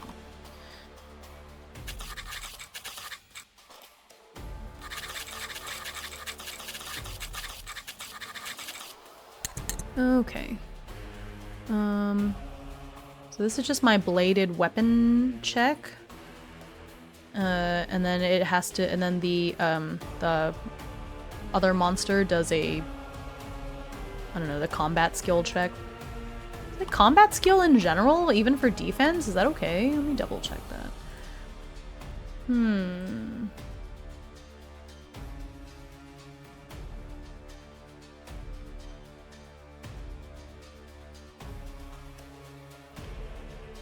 Magic. Where's the combat sequence? If it's an NPC, yeah, that's okay. It is their combat skill. So a combat skill is for defense and attack. Okay, cool. So I'm gonna roll my bladed weapons check.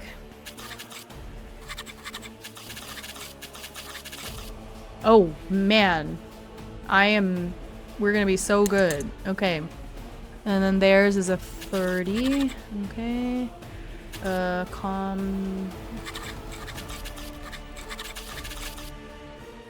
Okay. I still beat them. Okay. It's not a critical though, is it? Critical strike. What counts as a crit? How close do I have to get for a crit?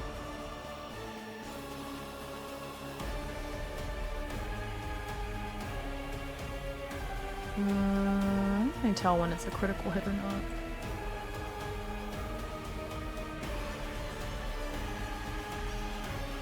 Oh, if you roll doubles. Oh, I actually can't tell if it was a critical or not. Oh, I see. Oh, wait. Yeah, I do. Because it would have to be a... No, it's not a critical, unfortunately. Critical is when I roll doubles. I see. What about a critical... Is that for critical attacks, too?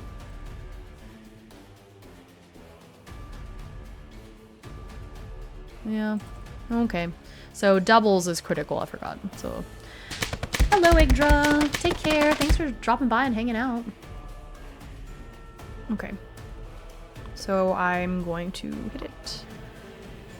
Alright, so the combat outcomes, I'm gonna roll the hit location.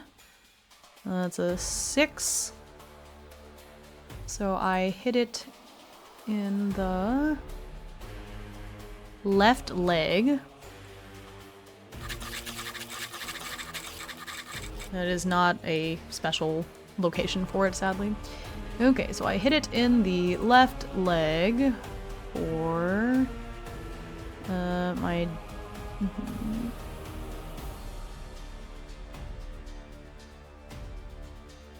Is this an armored body part? Nope.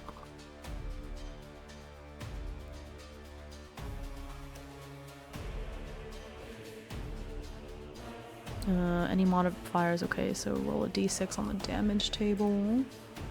My damage table.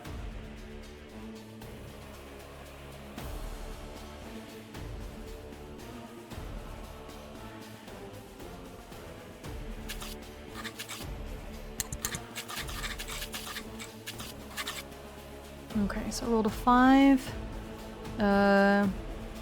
Ooh, this is piercing, so that doesn't help me. The opponent did have their turn already, so it's just a 5 on the damage table. So I deal 2 damage to it. Okay, thanks, Lily. Thanks for dropping by.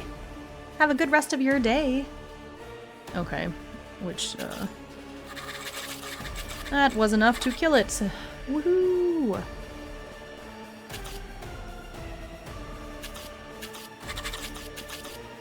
Okay, so we're done.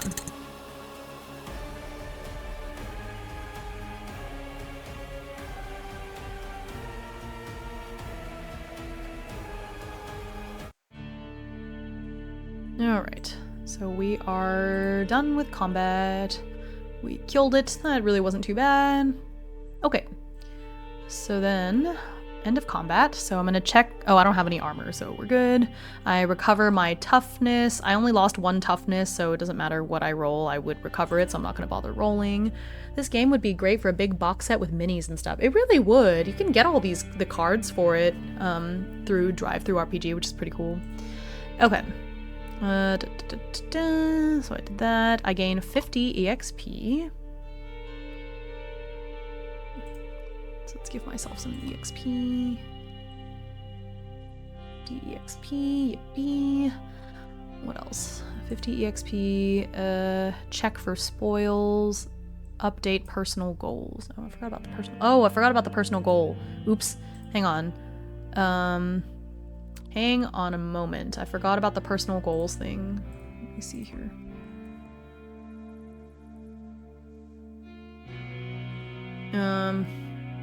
Hang on. So you can only pursue 2 at a time. Okay.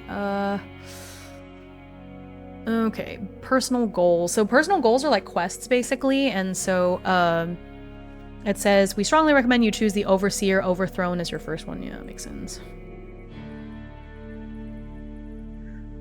Because the Overseer Overthrown makes it so that if I overthrow the Overseer, then I get an amulet.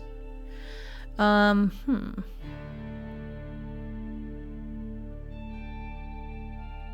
does 1 piercing damage reduction mean?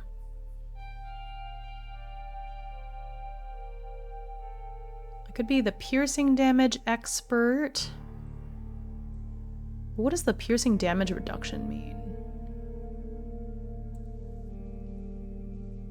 Because I don't understand what that is as like a...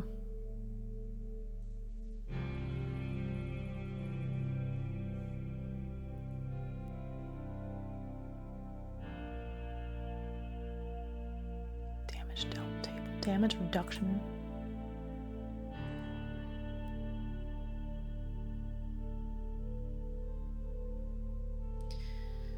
Your character can also have some sort of damage reduction to certain Oh, that's not very helpful. Basically, if I can become an expert, and so I get less piercing damage from other things. But that isn't helpful to me, I don't think. So let me see here. I'll go ahead and put this part on the... Well, no. Let's see... Ooh, I could do Annihilator, but I have to defeat 1,000 opponents, and then I get D4 psychic damage added to all attacks. That's pretty cool. Seems like it would take a really long time.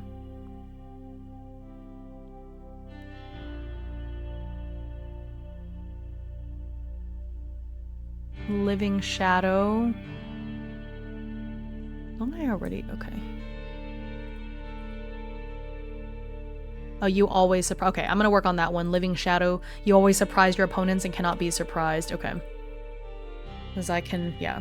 So I'm gonna say 1 out of 50. Yes, you have to defeat 1,000. But see, I defeated 2 just now, so that wasn't too bad. Yeah. Okay, I have to surprise 50 opponents. Technically, I surprised... Does that count? Because there were 2 of them. Even though it's 1 opponent, I technically surprised both of them.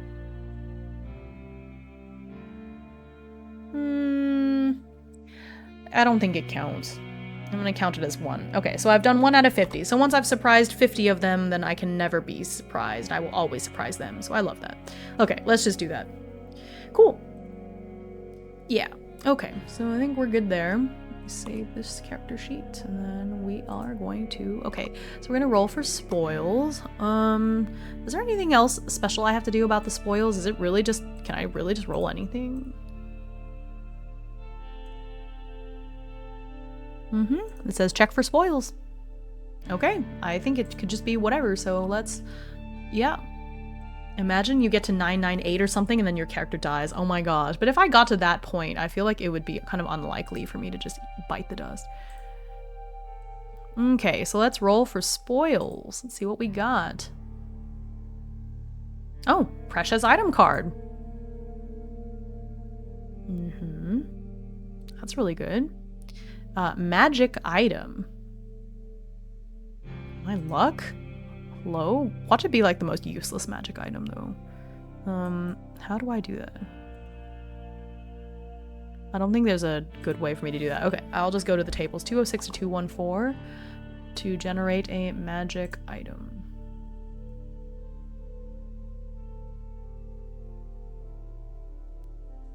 Magic item generation. So I start with what kind of item it is. So D8.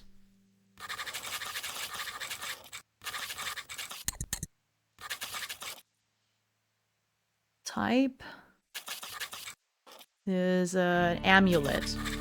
Okay, that's pretty cool. Then a rarity is a D10. Rare. So it has 2 magic properties. The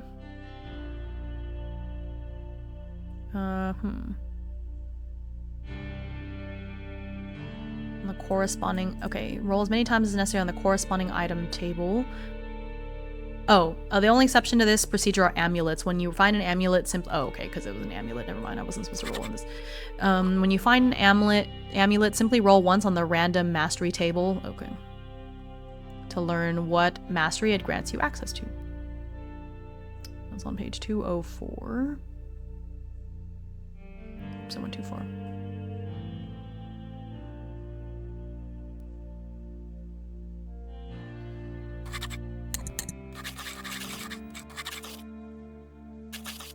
I hope it's not one that I already have. That'll be really sad. Mind binder. Okay. That's... Okay. Interesting. So... Do I... But does having an amulet just give me 1 point right away? Okay, that I'm not sure. If you have an amulet equipped that grants you access to a 3rd mastery and you have acquired ability, swapping an amulet can only be done at camp. Okay. Okay. So the amulet gives me access to a different, to the mind binder, amulet, but I haven't actually, I haven't actually learned any skills from that yet, so it just gives me the ability to. What is a mind binder? The mind binder. You have learned to worm your magic into your target's mind. Okay, that's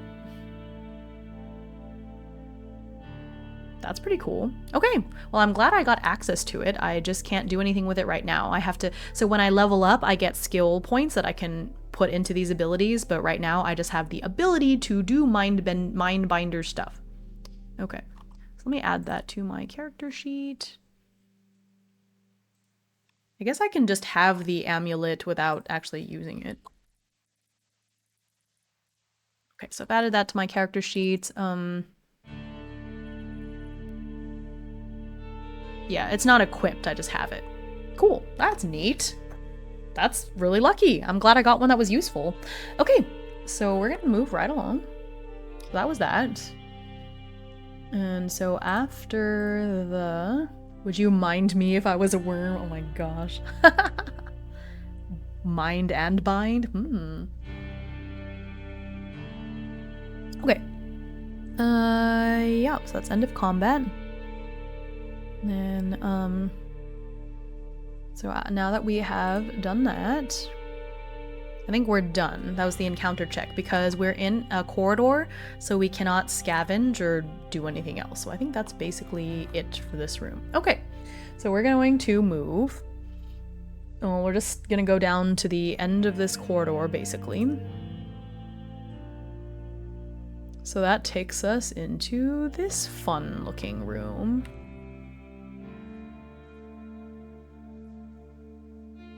Okay, so now we're here.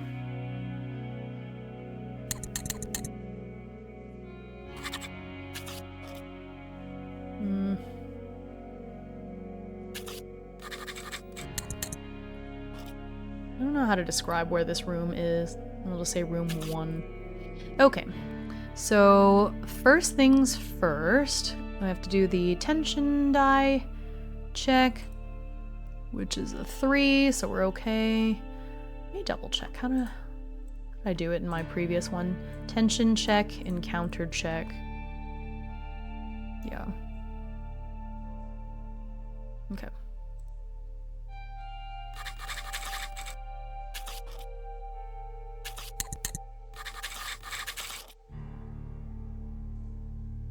Yeah, so there's no encounter. No tensions, we're good there. So this is we're gonna roll on pull for the room type.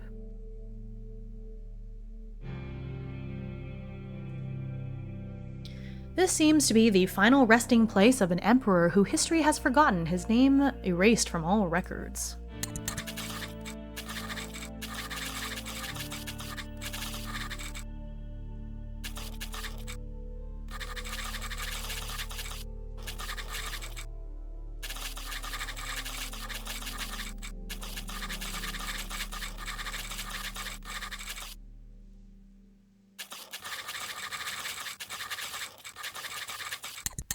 Okay, so no encounter. I do lose another light. Thing? Let's see. The room, tension check, we did that. Light source went down. There's no encounter, so we're gonna check for an event.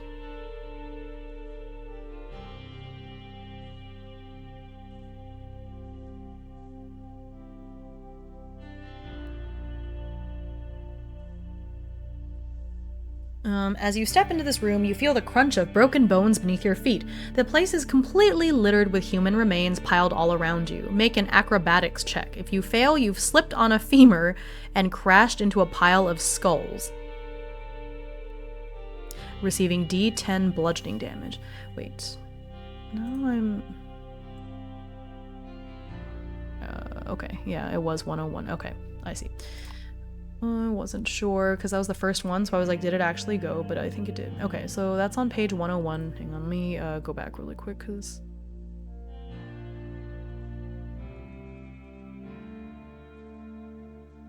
I lost it.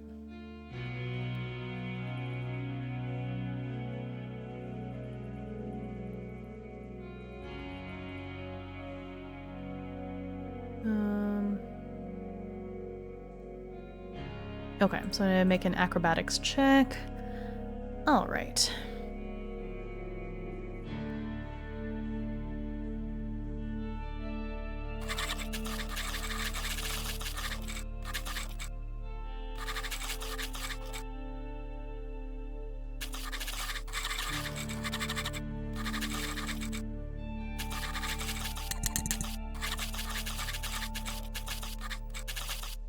Oh no. Oh no, and oh no. Okay, well I had to roll a below a 40 and I did not, so I failed. Oh my gosh, it's D10 bludgeoning damage? No.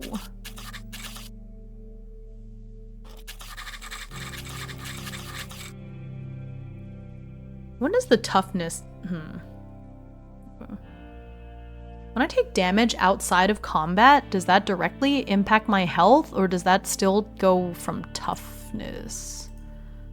That I'm not... Let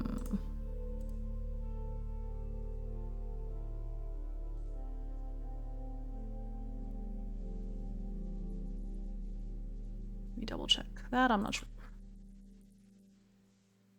I think it recovers a little bit after every fight, so I think it should be toughness, because I think health only, yeah, it only affects my health when my toughness goes down all the way. Okay, yeah, yes, okay.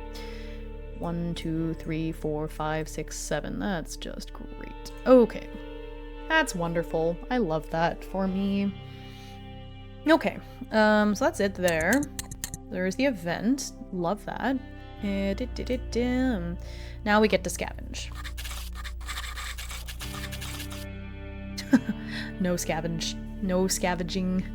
I forgot that scavenging was so important. I kind of wish that I had made that higher in my skills, but it is too late now, unfortunately.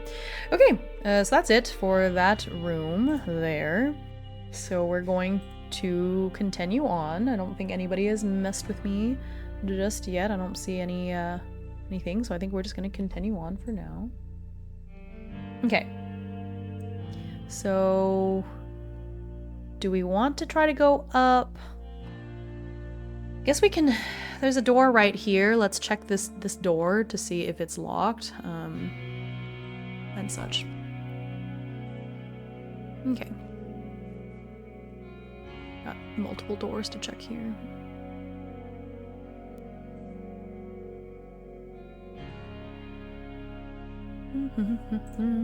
No, that's the wrong one. Where's it? Here it is. Okay. Doors. Is the door locked? We roll. D20.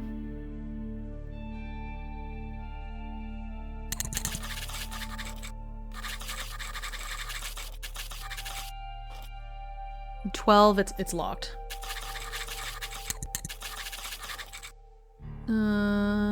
Okay, so this one is locked. Ugh.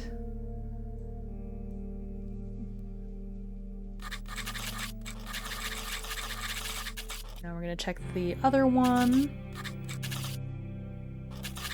What? Everything's locked. Okay. All right. Well, I don't... hope you can find some lockpicks for all these locked doors. I think there's ways around them, but yeah, it is a little... yeah. Eek. Okay, well, so that means we can go down these stairs. There's 2 different stairs to go down, and I guess I'll go down these stairs.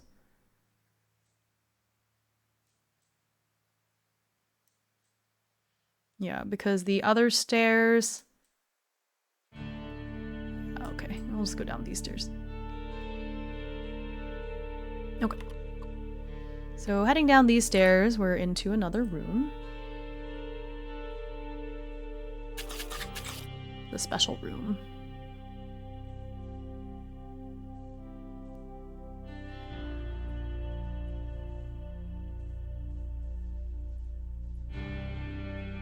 Okay. Altar. Old melted candles. Actually, let me read this first. Old melted candles have fused into a mass of solid wax upon an altar dedicated to some mysterious goddess you do not recognize. She holds a bowl in her hands, and within it you find the brittle remains of paper prayers left there by whoever worshipped this deity. There's no event in this room, but you find D4 candles you can still use. Okay, that is nice.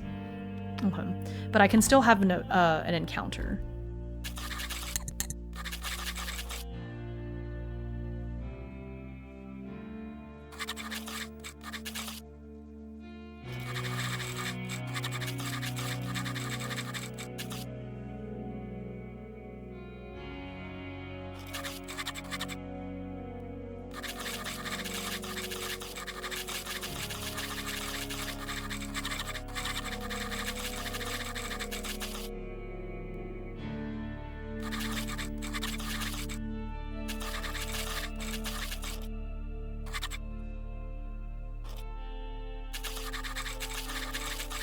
I could have had 4 candles, but I only got a 1. Oh, that's just great. Did I already subtract 1 light? Hang on, let me double check.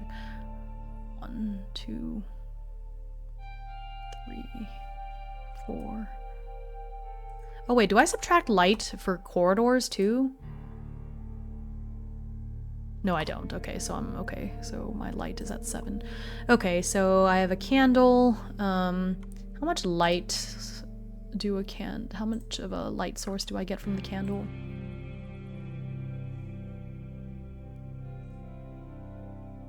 Serves as a light source, only lasts 10 rooms. Okay.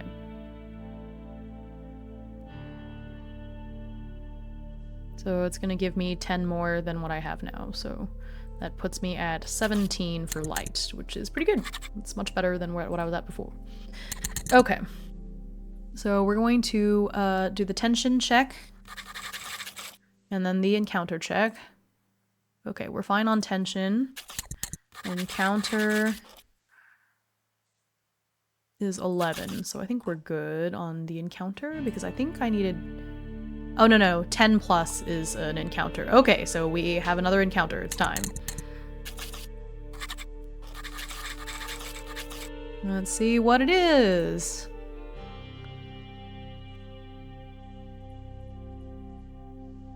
We're gonna roll a d20 to see what we are fighting against. It is a blightfang rats. Okay. Okay, blightfang rats. Love that. Okay. Combat. Oops, that's not what I was supposed to do.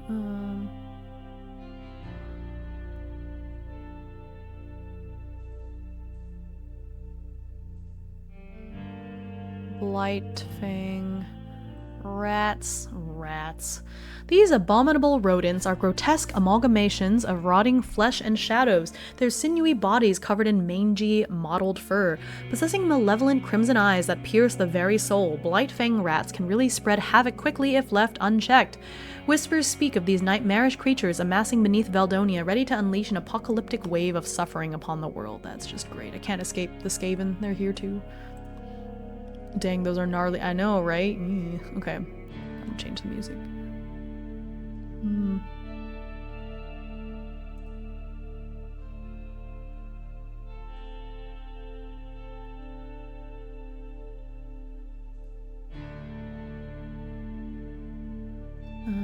Hang on.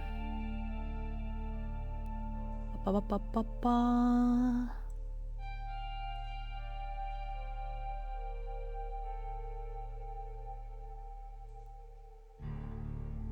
Let me... Gross. Or here, maybe this one. Alright, I know this happens every stream, but I swear it's related. I'm currently working on a rat thing for break. Oh my gosh. There it goes. Okay, so I'm gonna try to surprise them, as usual, because that's gonna give me my stuff. So let's do my stealth roll. Okay, well, I failed that.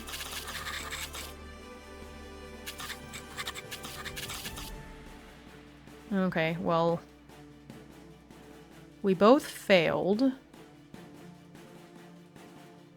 And I failed worse than them. So I think my... Yeah, I failed much worse than they did, unfortunately. So they, think that does not go well for me. Okay. Okay. So, yeah, that didn't... I failed, so I get minus 10 perception. Okay, so I did not surprise them, but that doesn't... It's not too horrible. Oh, wait, no, I get plus 10 stealth if quick weapon. Okay, never mind. I forgot about the quick weapon. So I actually have more stealth than I thought. So I failed less than them, so I succeed. Okay. So, so we're good. So I get to go first. So first, they take damage from my Duskblade damage. There's 3 rats. Rat 1, rat 2, rat 3. Each of them has 3 health.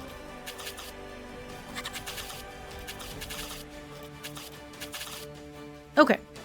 So the Duskblade damage, though this is a cute rat thing. I'm so glad you have a cute rat while I have 3 terrifying nightmarish ones that I have to deal with. Was I about to roll? Oh, the Duskblade damage. Duskblade damage. 2d4 psychic damage.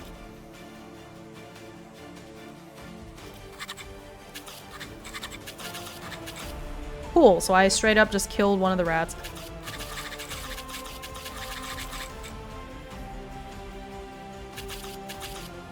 Okay, 1 down. This is so nice. I know this will be a lot less dramatic later when I'm fighting against much more terrifying monsters, but still, it's not too bad, not too shabby. Okay, so I did that. Now I'm going to do the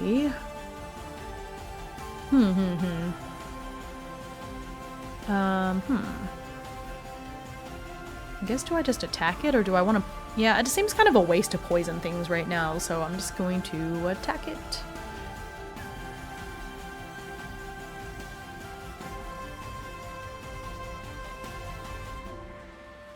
Oh. Wait, oh my gosh, I'm so silly. In the last fight, after I used Duskblade, I forgot to actually attack. So I probably could have done better. I mean, it's fine. I didn't take any damage in the end, but like, I may have just won at the very beginning and I forgot. So that's kind of silly. Okay, so now I'm going to take my actual turn because that's passive.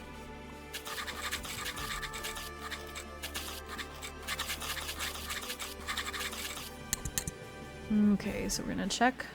So it is her bladed weapons check. Okay, that's great. And then their combat skill check.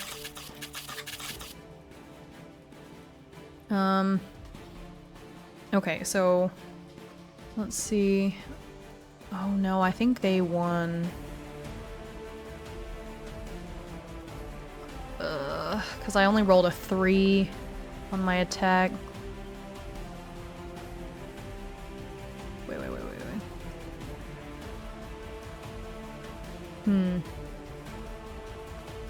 Yeah, because my attack, let me double.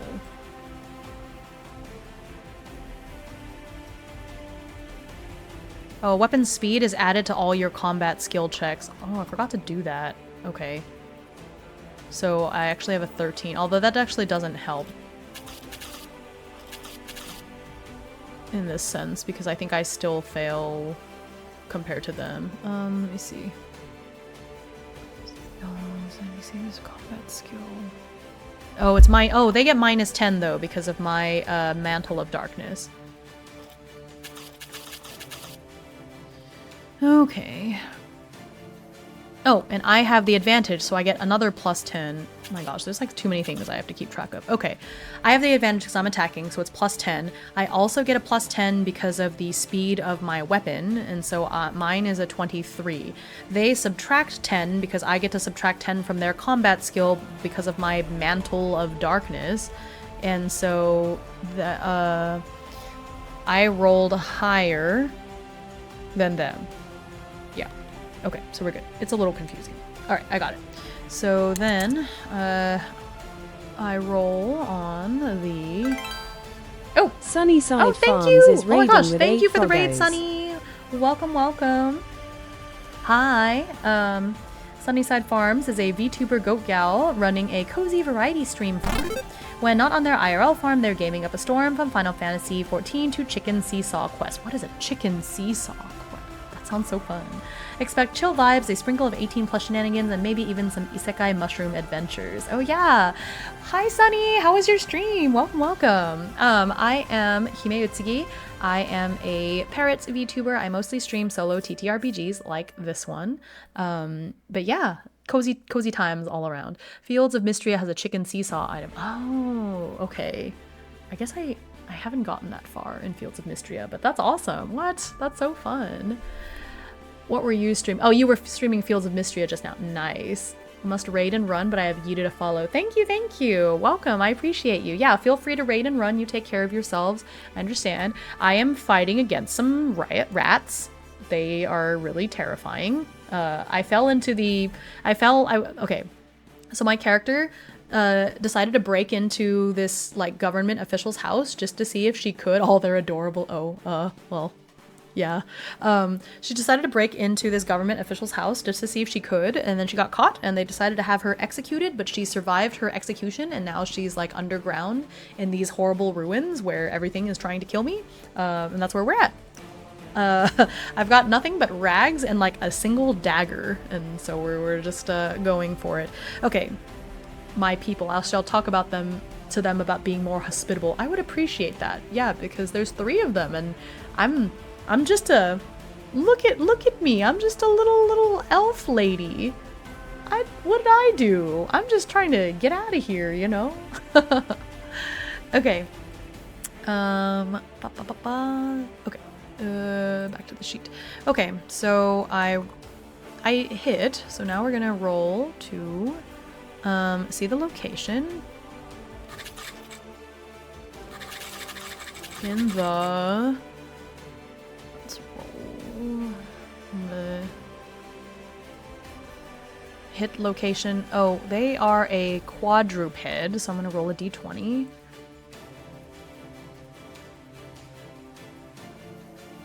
Oh yeah, I caught a little bit of that isekai. Sunny was playing this like isekai mobile game, I think. It looked really cute. Okay, I hit them in the right hind leg. Okay. Okay. Right hind leg, which is, I believe it's unarmored, but it doesn't really matter. I don't think they have any armor at all. Yeah, head is their weak point, obviously. Okay. Right hind leg. So I'm gonna roll a d6 on the damage table. I am piercing an opponent that has not had their turn, so I'm gonna add a 1 to this.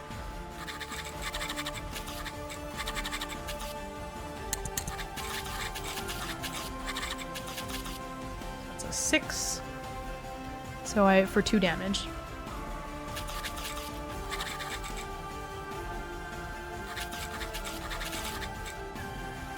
So that is 1 health left. Okay.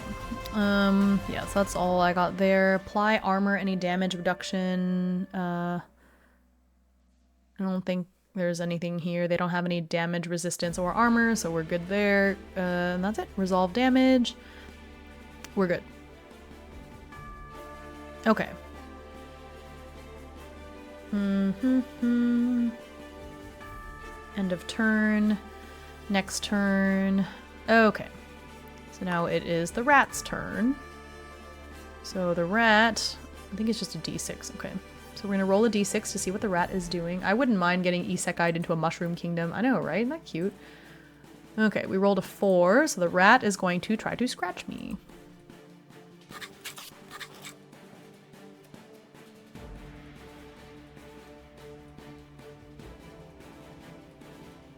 Wait. Each combatant on a side gets a turn. Do we swap? But I'm confused. So does it go back to me and then to the next rat, or do both the rats attack? Hang on, I'm not sure.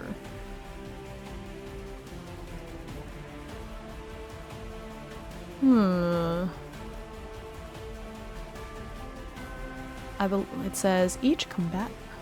Wait.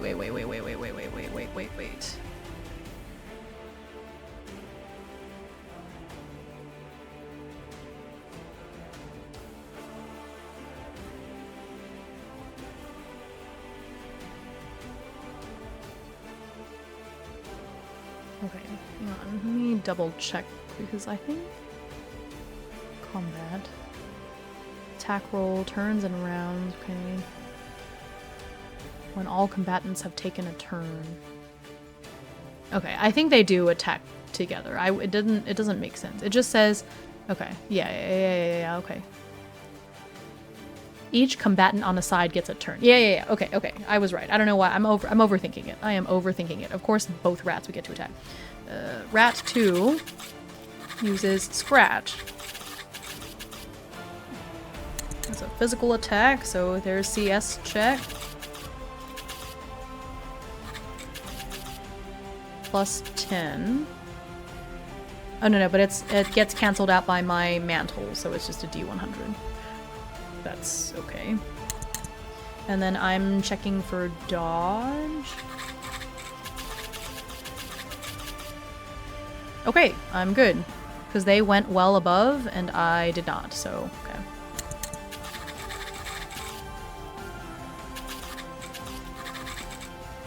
Okay, so now the next rat is going to attack with also scratch.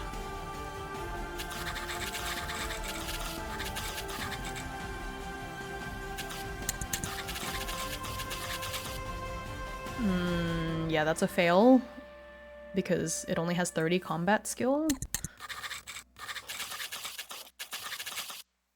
Okay, I'm good. Yeah, because I don't have to,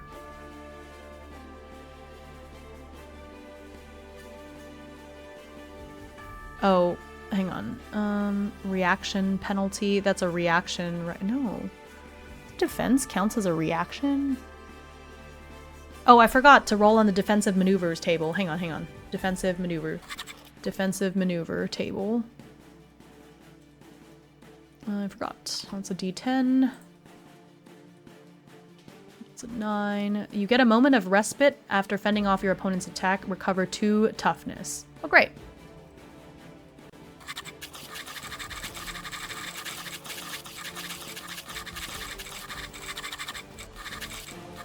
Great, that's good because my toughness had gone down quite a bit earlier, so... Okay, so here we go. I think if I subtract 20... When does the... Hang on a second. Reaction penalty. Mark minus 20 penalty to any physical or weapon skill. This is a defensive move, right?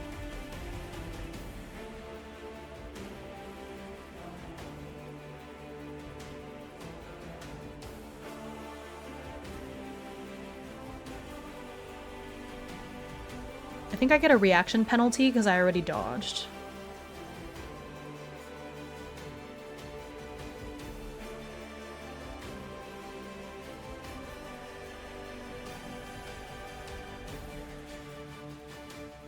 Reaction, yeah,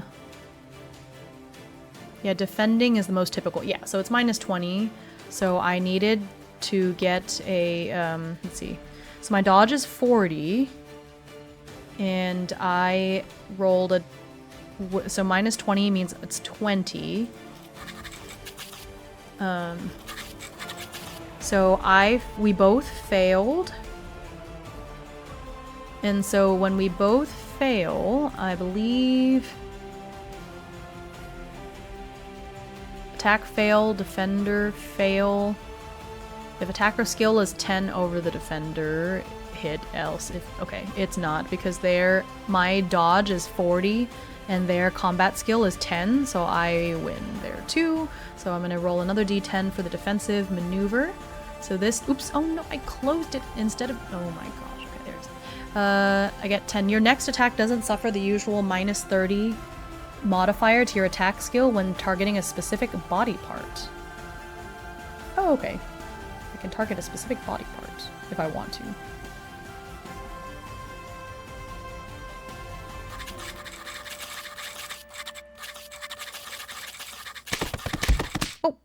Hydrate, thank you.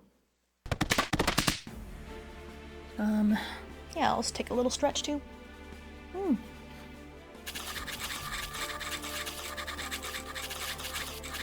Okay, now that's the end of the round, which means that we swap, so they're both gonna get to attack me, right? Yeah. Afterwards, swap attackers and defenders for... Wait.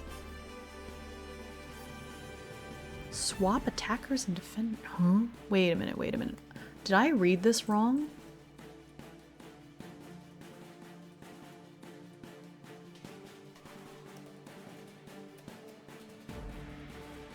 Hang on a minute. I might have done it wrong last time. Because why wouldn't I just get to go next? Hang on a second. There's a lot of rules in this game, and sometimes I just forget. Hang on. I'm just gonna see.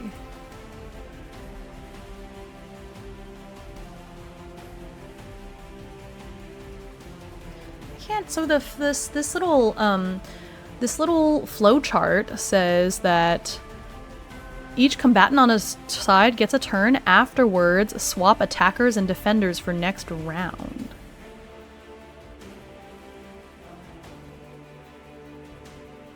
What's the difference between a round and a turn? Am I getting... Solo GM screen could be good for Black Oath games. Yeah, and that's... I have basically this reference for that reason, but I think I'm misunderstanding something. Hang on. Engaging in combat. No, that's not. Hang on a minute.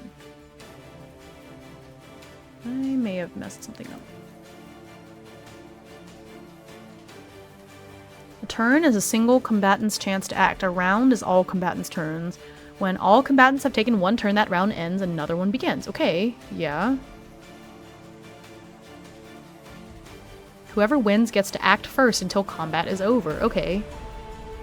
So why does this flowchart say that we swap places? I'm It says afterwards swap attackers and defenders for next round in this, but then I'm looking at the reference and I don't see anything like that. It just says whoever wins the initiative always gets to go first.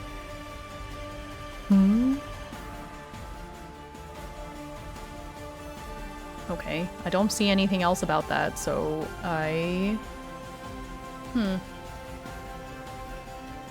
Yeah, combat will alternate between you and your opponents taking turns. Okay, so I was just making it extra difficult for myself for no reason, allowing them to like go double. Okay, so I didn't need to do that earlier either. Okay, whatever, it's fine. Okay, so Yen, so it's a new round. Well, they're both aware of me now, so I don't know that I can do much about it.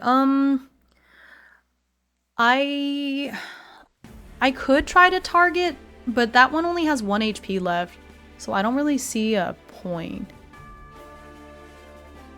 Okay, oh wait, oh, I see. You can choose a target by doing a -30, so I can target... Oh, okay.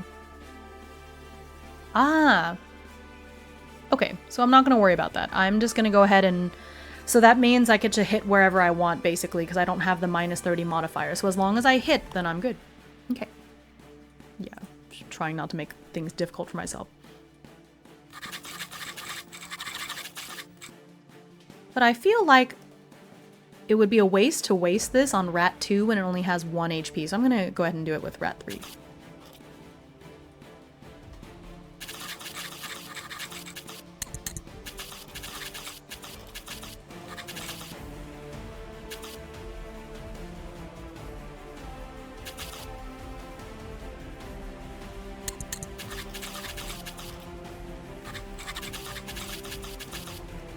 Okay, so I got it.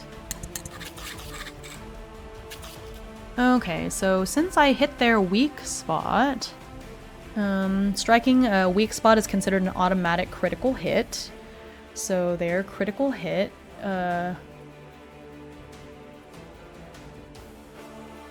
I get to roll double for critical hits. Okay, I see. Do I double? Oh, okay, so 2d6 plus piercing. Okay.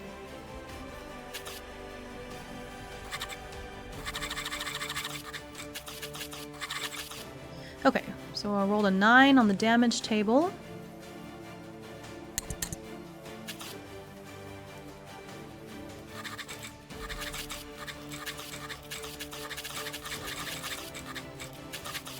I mean, it seems like overkill to me.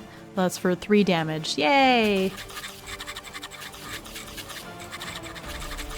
Okay, so there goes that rat. Bye-bye! I'm so sorry, but bye-bye. You attacked me first. I did nothing. Okay. So rat 2 is gonna attack. I rolled a 2, so it uses bite.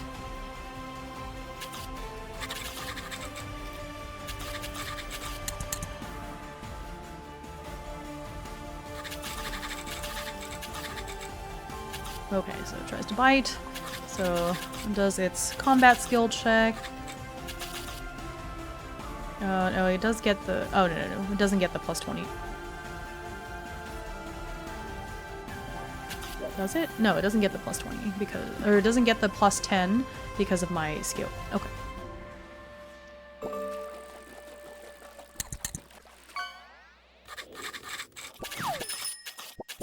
Oh, it's a bicycle! Very nice. Oh, shoot. Well, we both failed, but my skill is higher than theirs. Yeah, attacker's skill plus 10 of defender, it's not. So we both failed, so that means it misses.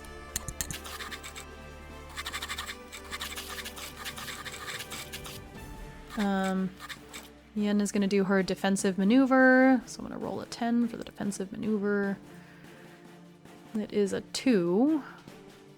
So my defensive maneuver, reduce your combat's armor by 1 in 1 random location. Okay, well, it doesn't have any armor anyways.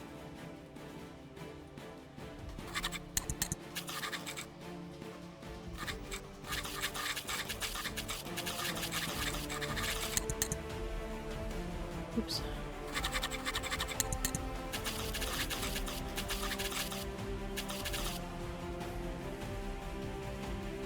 Ooh, okay.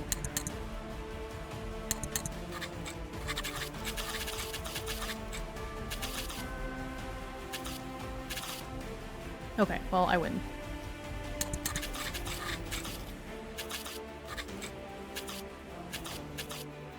Okay, so 6 damage is 2 damage.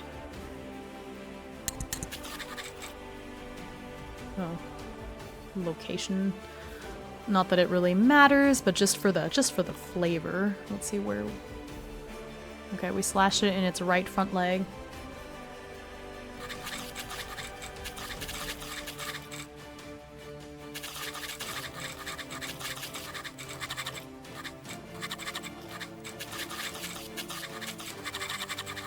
Alright, it's dead! We win! Yay! Okay. Whew. Finished! It is dead!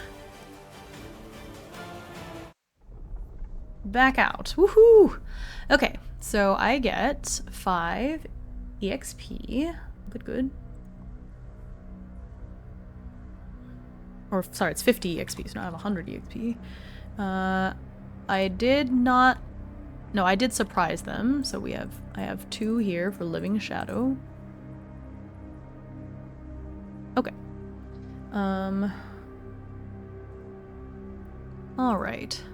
So first, a couple of things after a fight.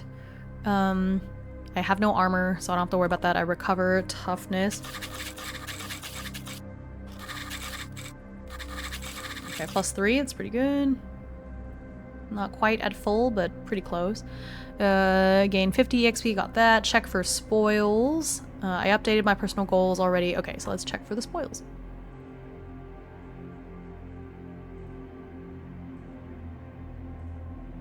So, whoopee! Am I just that lucky? Yeah, I guess so, because I thought maybe it just hadn't randomized, but I really did get the precious item. Okay, cool, precious item. Okay, magic item. Here we go.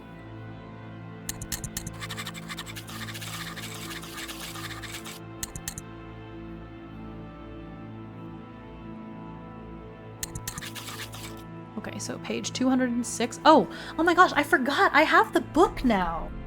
Hang on. The book. So while I have the PDF, I think having the book to flip through for this kind of situation. Ooh, okay, yeah. Let's use the book, which is beautiful. Okay. What is it, page 206? Oh, Lucas _Academy is raiding with 3 froggos. Oh my goodness, I've gotten raided so many times today. Thank you. The ads. You guys came in at an ad time. I'm so sorry. Hopefully it's okay. Okay. you were playing buckshot roulette. Okay, I don't know if you can even hear me. Can y'all hear me? It says there's an ad. I'm sorry. Thank you for the raid. Appreciate you. I am Himeutsugi, or just Hime is fine. I am a parrot VTuber. I usually play solo TTRPGs on stream, productivity streams on Wednesdays. Usually just chill vibes, so just come in, pull up a chair. We're having a good time as usual. But yeah, thank you so much for the raid. If you have to raid and run, like, please take care of yourself, get a snack, get something to drink. But if not, you know, settle in. We just defeated some rats, so I found a magic item as my spoil, and so we're rolling to see what we got. But yeah, thank you so much for raiding. How did your stream go? I've seen people play buckshot roulette before, but I've never played it. It's a group game. You gotta play with people, you know. Okay. Page 200 and... Okay. Magic item generation. Okay. So I'm gonna roll for the item type. It's a D8. It is a ring. Buckshot roulette seems like a blastingly good oh my gosh, goblin. On a roll. You're too powerful. Can't be stopped. Oh my goodness. Alright, hang on. I'm putting my bookmark in my book, and then I'll give you your fish. It was chaos as it normally is. Was also playing Peak before that. Peak looks so cute. I want to play that sometime. It looks like a super cute game. But yeah, buckshot roulette does seem like chaotic fun. I'm glad that you had a good stream. Welcome in. What's it? Goblin? Okay.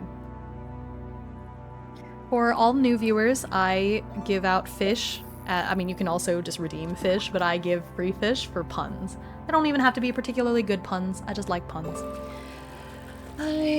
Okay, so I got a ring, and then we're gonna see. See, for all of the other ones... Yeah, the only exception is amulet. Otherwise, we just have to roll for the type and then the rarity. So it's rarity. Let's see. It's a 7, so it's rare. So it has 2 magic properties. And then, you made me this way, now I see the pun in it. Oh. Oh my god. No, Goblin! Oh my gosh. Goblin, you menace. You are a menace to society. Like, absolute menace. Okay, so it has 2 magic properties. Let's see. Boots. Ring. It's a ring, right? Okay, so I'm gonna roll twice on this magic property table. Ugh. Okay, so 15. Ignore the effects of a single madness you're currently affected by. Ooh, hopefully I never fall into madness.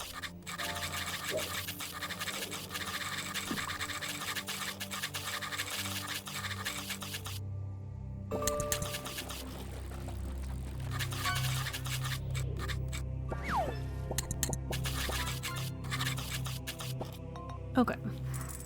Property 2. Re-roll any failed thievery checks while attempting to open a lock. Hey, so once I finally get lockpicks, that's gonna be really helpful.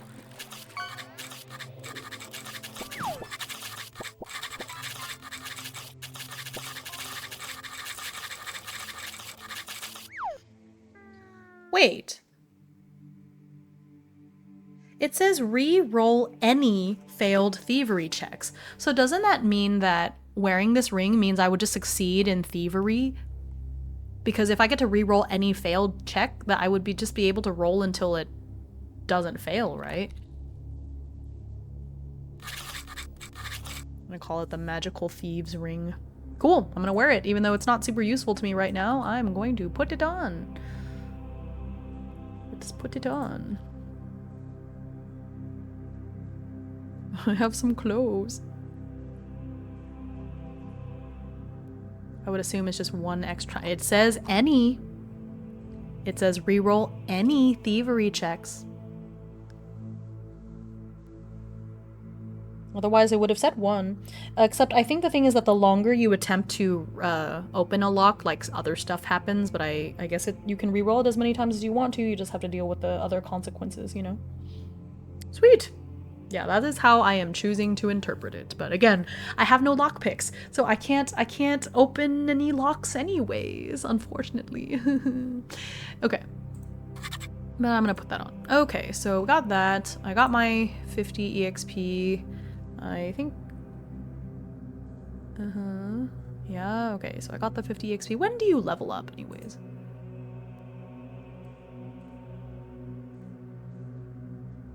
I think it still uses time, yeah, and so other bad stuff can happen, so it's like not without consequences.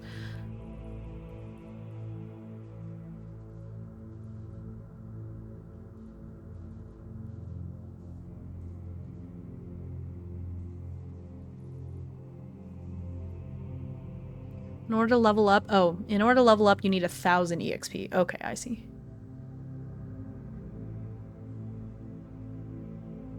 Okay. Alright. That's not too bad. Cool, so we got that. What else do I have to do? Okay, we resolved the encounter. I think that's all, right? Check for spoils. Update personal goals. I don't have to worry about my sanity. Okay.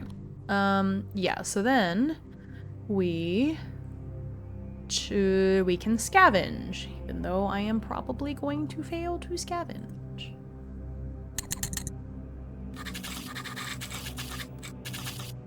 Yeah, so that's a fail. This is really bad.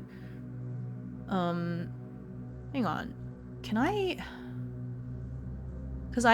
Okay.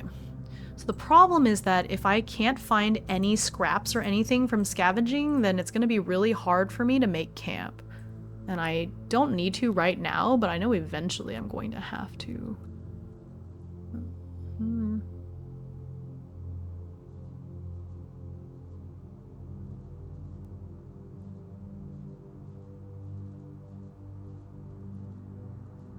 Where's the camp thing? Camp.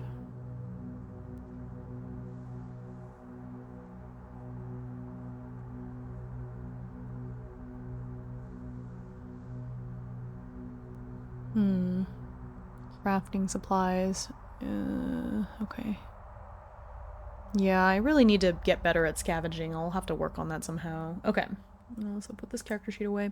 Okay, so I think that's it for this room. So we're going to go ahead and move. Nobody has told me anything, so we're gonna keep going on. Okay. Well, shall we go down the stairs, I guess? Or I don't see any other doors. That's the altar. I guess we can just go down the stairs? Shall we? Okay. Okay, so we're going down the stairs. There's no door, so we're just going down into the next room. So this is room number 2. Down into Goblin Town. Yeah, so light goes down 1, and then we have a detention check. This is 7, so we're fine. Encounter check. It's a 9, so we're okay. There's no encounter this time. Okay, so now we're just gonna pull for a room. So what kind of room are we in now? Oops, that's an event. Didn't want that.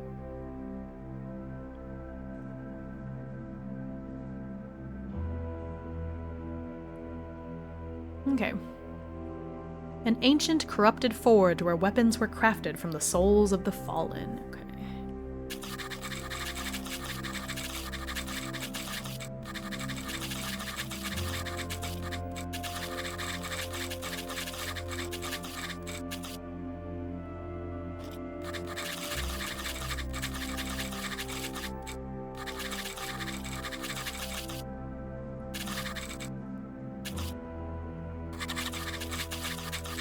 Okay, Yen enters a room scattered with old or broken weapons. This seems to be an ancient forge. Everything is covered in rust, but the rust looks wrong and corrupting. She keeps a wide berth.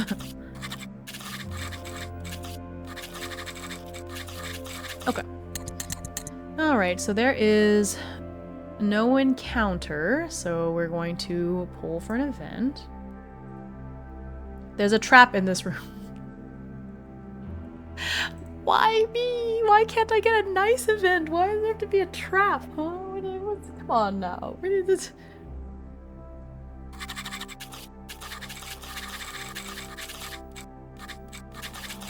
Roll on the traps table and follow the usual procedures. Okay. There's a trap. I need to do a dodge effect.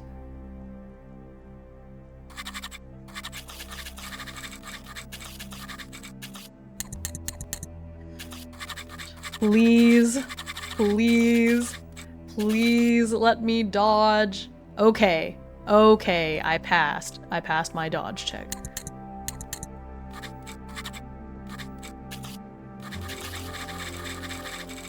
Not doge out of the way, dodge out of the way in the nick of time. Oh my god. I don't like that.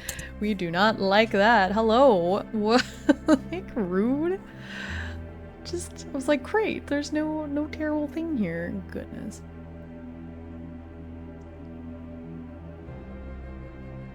Mm-hmm.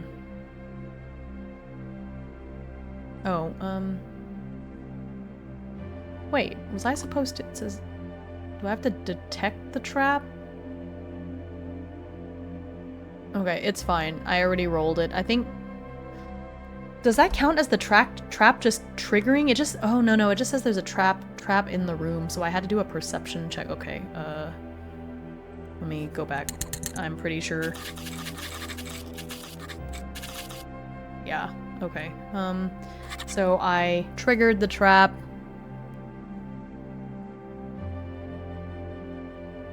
I think I'm okay though.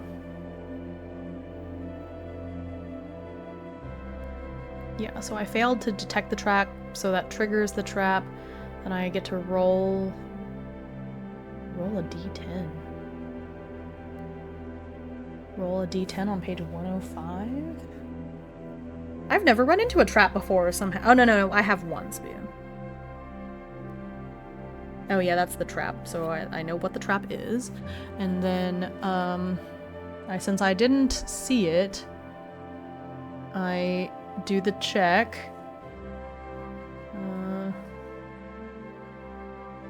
I guess it's fine. Okay, I think we're okay. So we'll just say that I triggered it, but I did dodge. Okay, cool. So I think that's it for this room. Oh no, I can scavenge.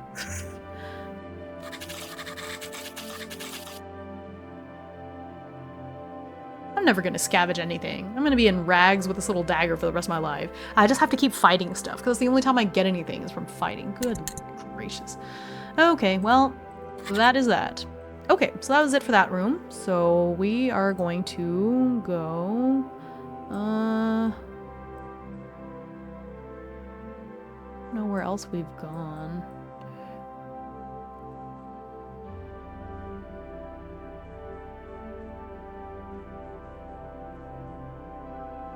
We've been in room 1, 2, 4. Okay, we haven't been to room 3 yet. I'm not sure how to get to it though. I think we've got a ways to go. Okay, so we're down here. I guess we're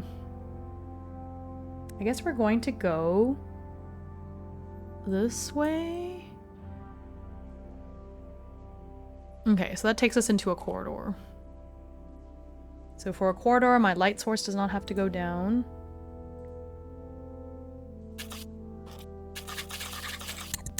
My light source is fine. I still have to... Do I still do tension dice for corridor? I do. Okay. So let me pull for the corridor description. How I reached 100 with nothing but a dagger and rags. The brand new isekai coming this summer. Oh my gosh. Right. Okay, so let's see this corridor description. Intricate carvings adorn the walls, depicting scenes of ancient rituals and funerary rites. The air is heavy with a sense of solemnity and reverence. Man, did not know that. Oh my gosh, no, Shelly, owie! Who knew that? Who knew that corridors could have a sense of solemnity and reverence?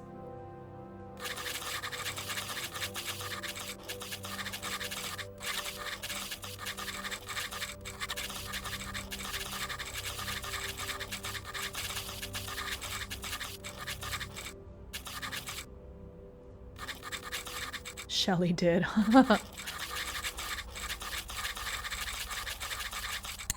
Okay. So, tension. 6, so we're fine. Encounter. 19. Okay. Encounter.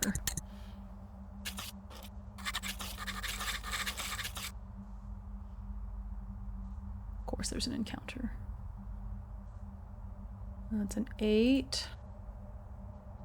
So I'm going to encounter skeletal horrors again.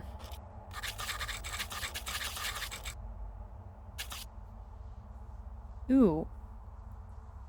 Memory bank quote. Actually, I haven't done that redeem in a minute. What is the...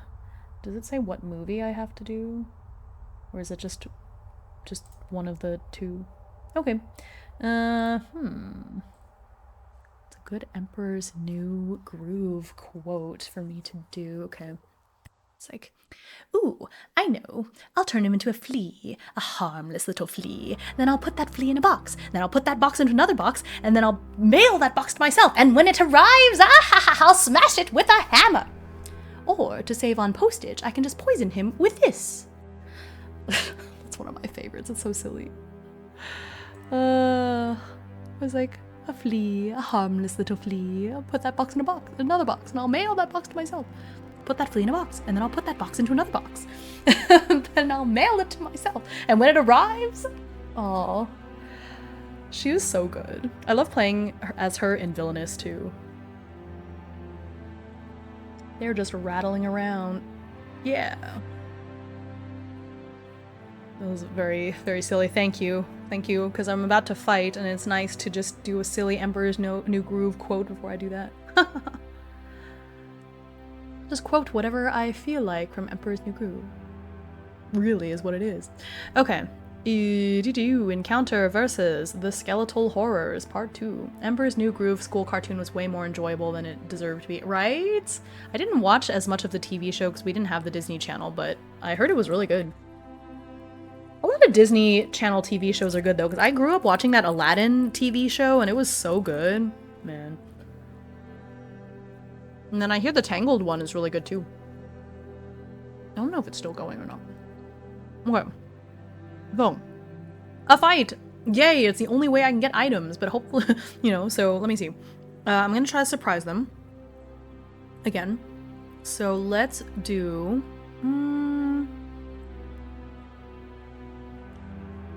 it's stealth, right? Is it just a regular old stealth check? Oops. Wait, why? What happened?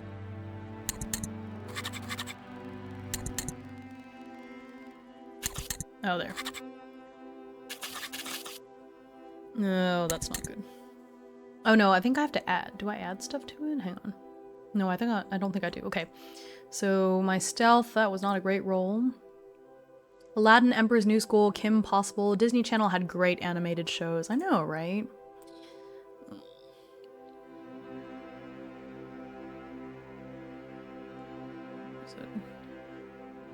Here they are, the skeletal horrors once again.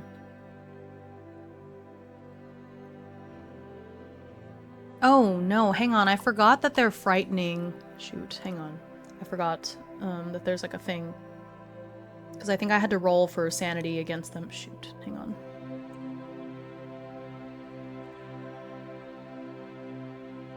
Maybe?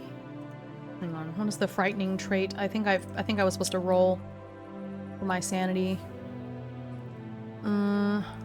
Frightening creature Requires a successful resolve check, otherwise I lose a sanity. Okay, hang on.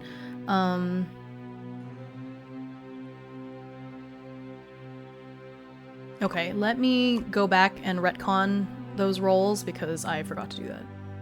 But also, you know what? It's okay, because the thing is, I would have probably killed both of them on this very first turn. Because I didn't realize, I forgot to actually attack. Let me go ahead and do a resolve check really quick just to see if I would lose any sanity. Yeah, that's pretty bad. So I'm gonna lose 1 sanity, I think. Yeah, my resolve is 40. Okay, so I'm gonna lose 1 sanity from that. Cool. That's bad. Okay, so I'll remember to do that. So these are frightening, so I do have to resolve their sanity. Okay. I think...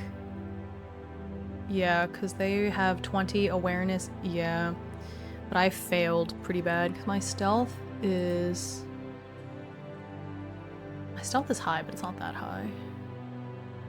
Yeah, I should have plus... I didn't realize stealth would be so important to me. Okay, so I think I failed this one, unfortunately. So I failed at trying to surprise them. Oh, plus 10 if quick weapon. I forgot. No, I don't think it matters because, no. So I still failed it. So it's a failure, so perception check versus enemy awareness.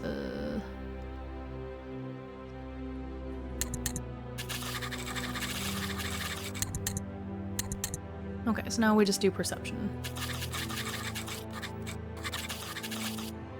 Which I think that passes. Yeah, barely. So that's perception versus enemy awareness.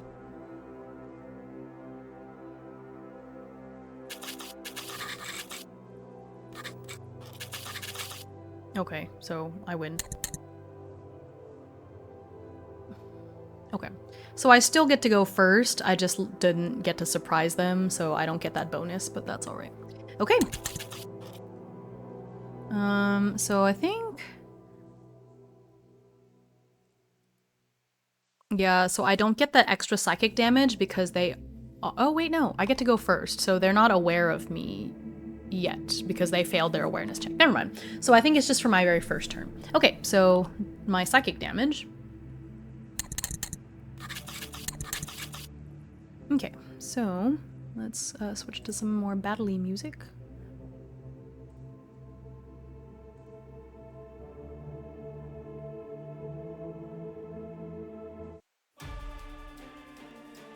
Okay.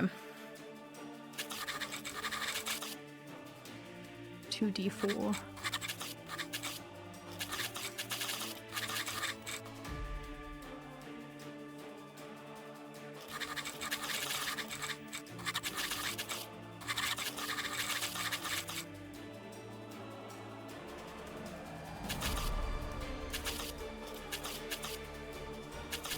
Okay. That's the first one. She then... Maybe it's the same 2 skeletal horrors. Maybe they're brothers. Oh my goodness. It's kind of a little sad. They followed me all the way into this room? Goodness.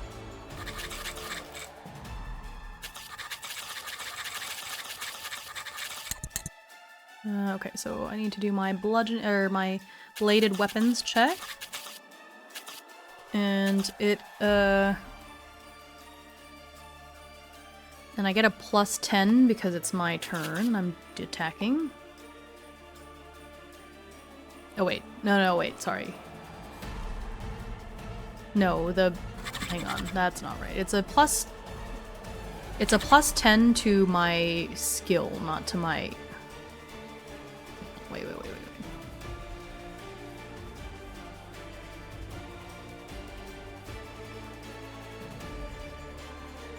On my weapon speed. Okay.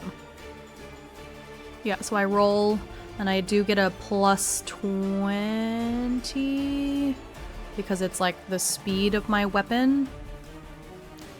Okay, so I need to get an 80 or above. Yeah, so we're good. Versus their combat skill. No, they failed. So we're good.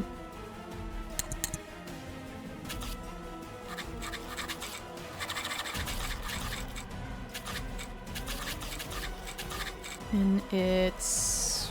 where is she gonna hit it? Oh, it's a 1, so she hit it in the right leg.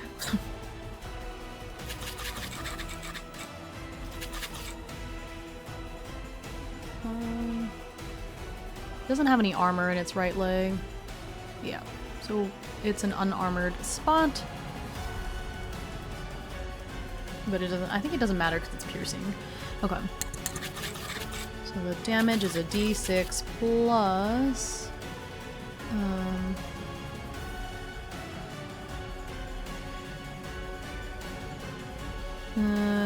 it's piercing. So plus 1. 7, so it does 2 damage. So it has 1 HP left. Now I have to do my resolve check because it is very frightening. Okay, I passed my resolve check, so I do not lose any sanity.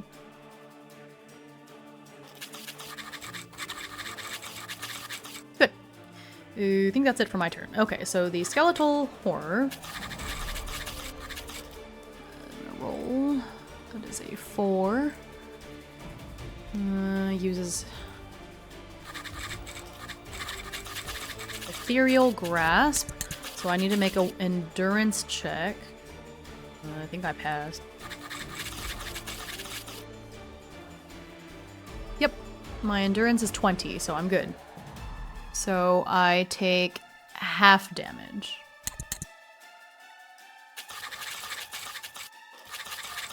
It's only 1 damage. Okay. It's not too bad.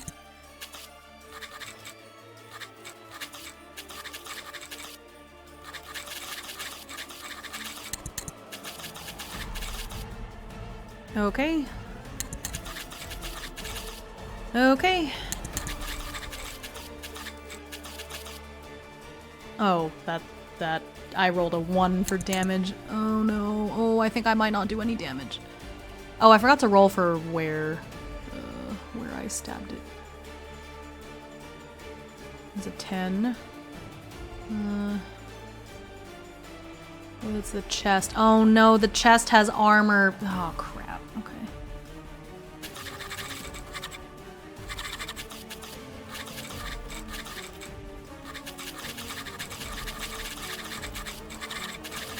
Dang it. Okay. So, I think the armor is subtracted from my roll. Determine damage.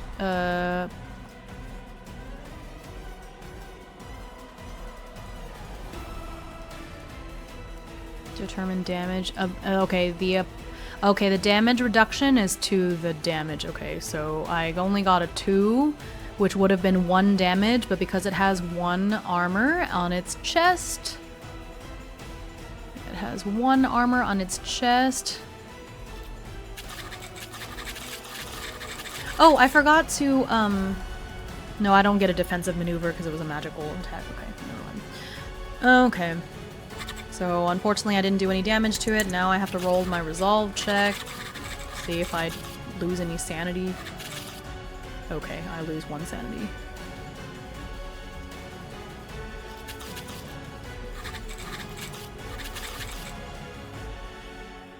Well, okay. Okay, so the skeletal horror is now going to use, it's another 4. Oh, not the ethereal grasp again.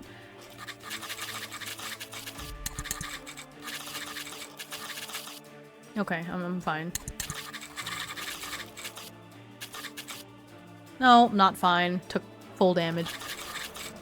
That's nasty. Okay. I don't like that. I don't like that one bit. Okay.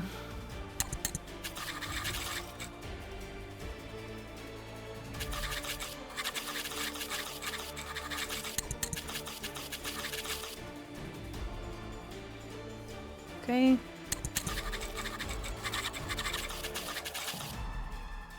Yep. Alright.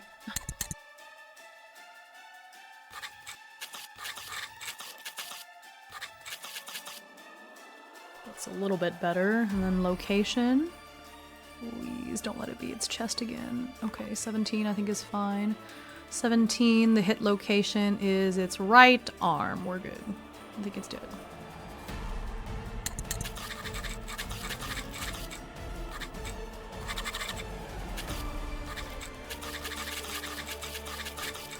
I think that's 1 damage.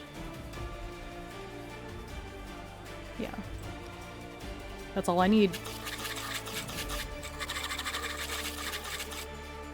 Okay, and I'm not gonna roll for sanity since it's gone, so there's nothing frightening anymore. The end of that. Goodness gracious.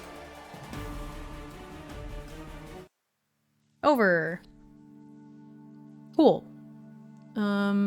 So I get some stuff. So I get 50 EXP. Okay.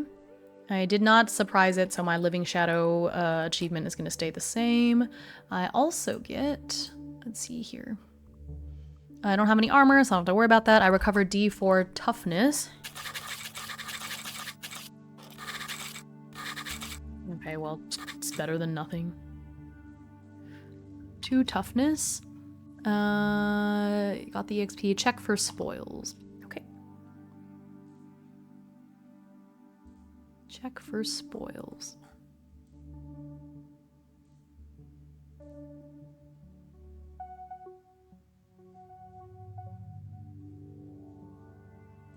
Okay. Mundane item card. Okay, got something mundane this time. A flare. Oh, man.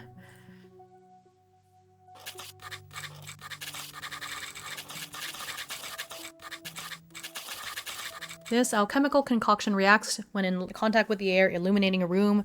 Throwing a flare into a room or corridor serves as a light source. Consumable. Okay, well, I guess it's good for if I am, like, just in dire straits. Want to get a snack, probably. Ooh, yeah, that's probably a good idea. Okay, let me put this down in my inventory.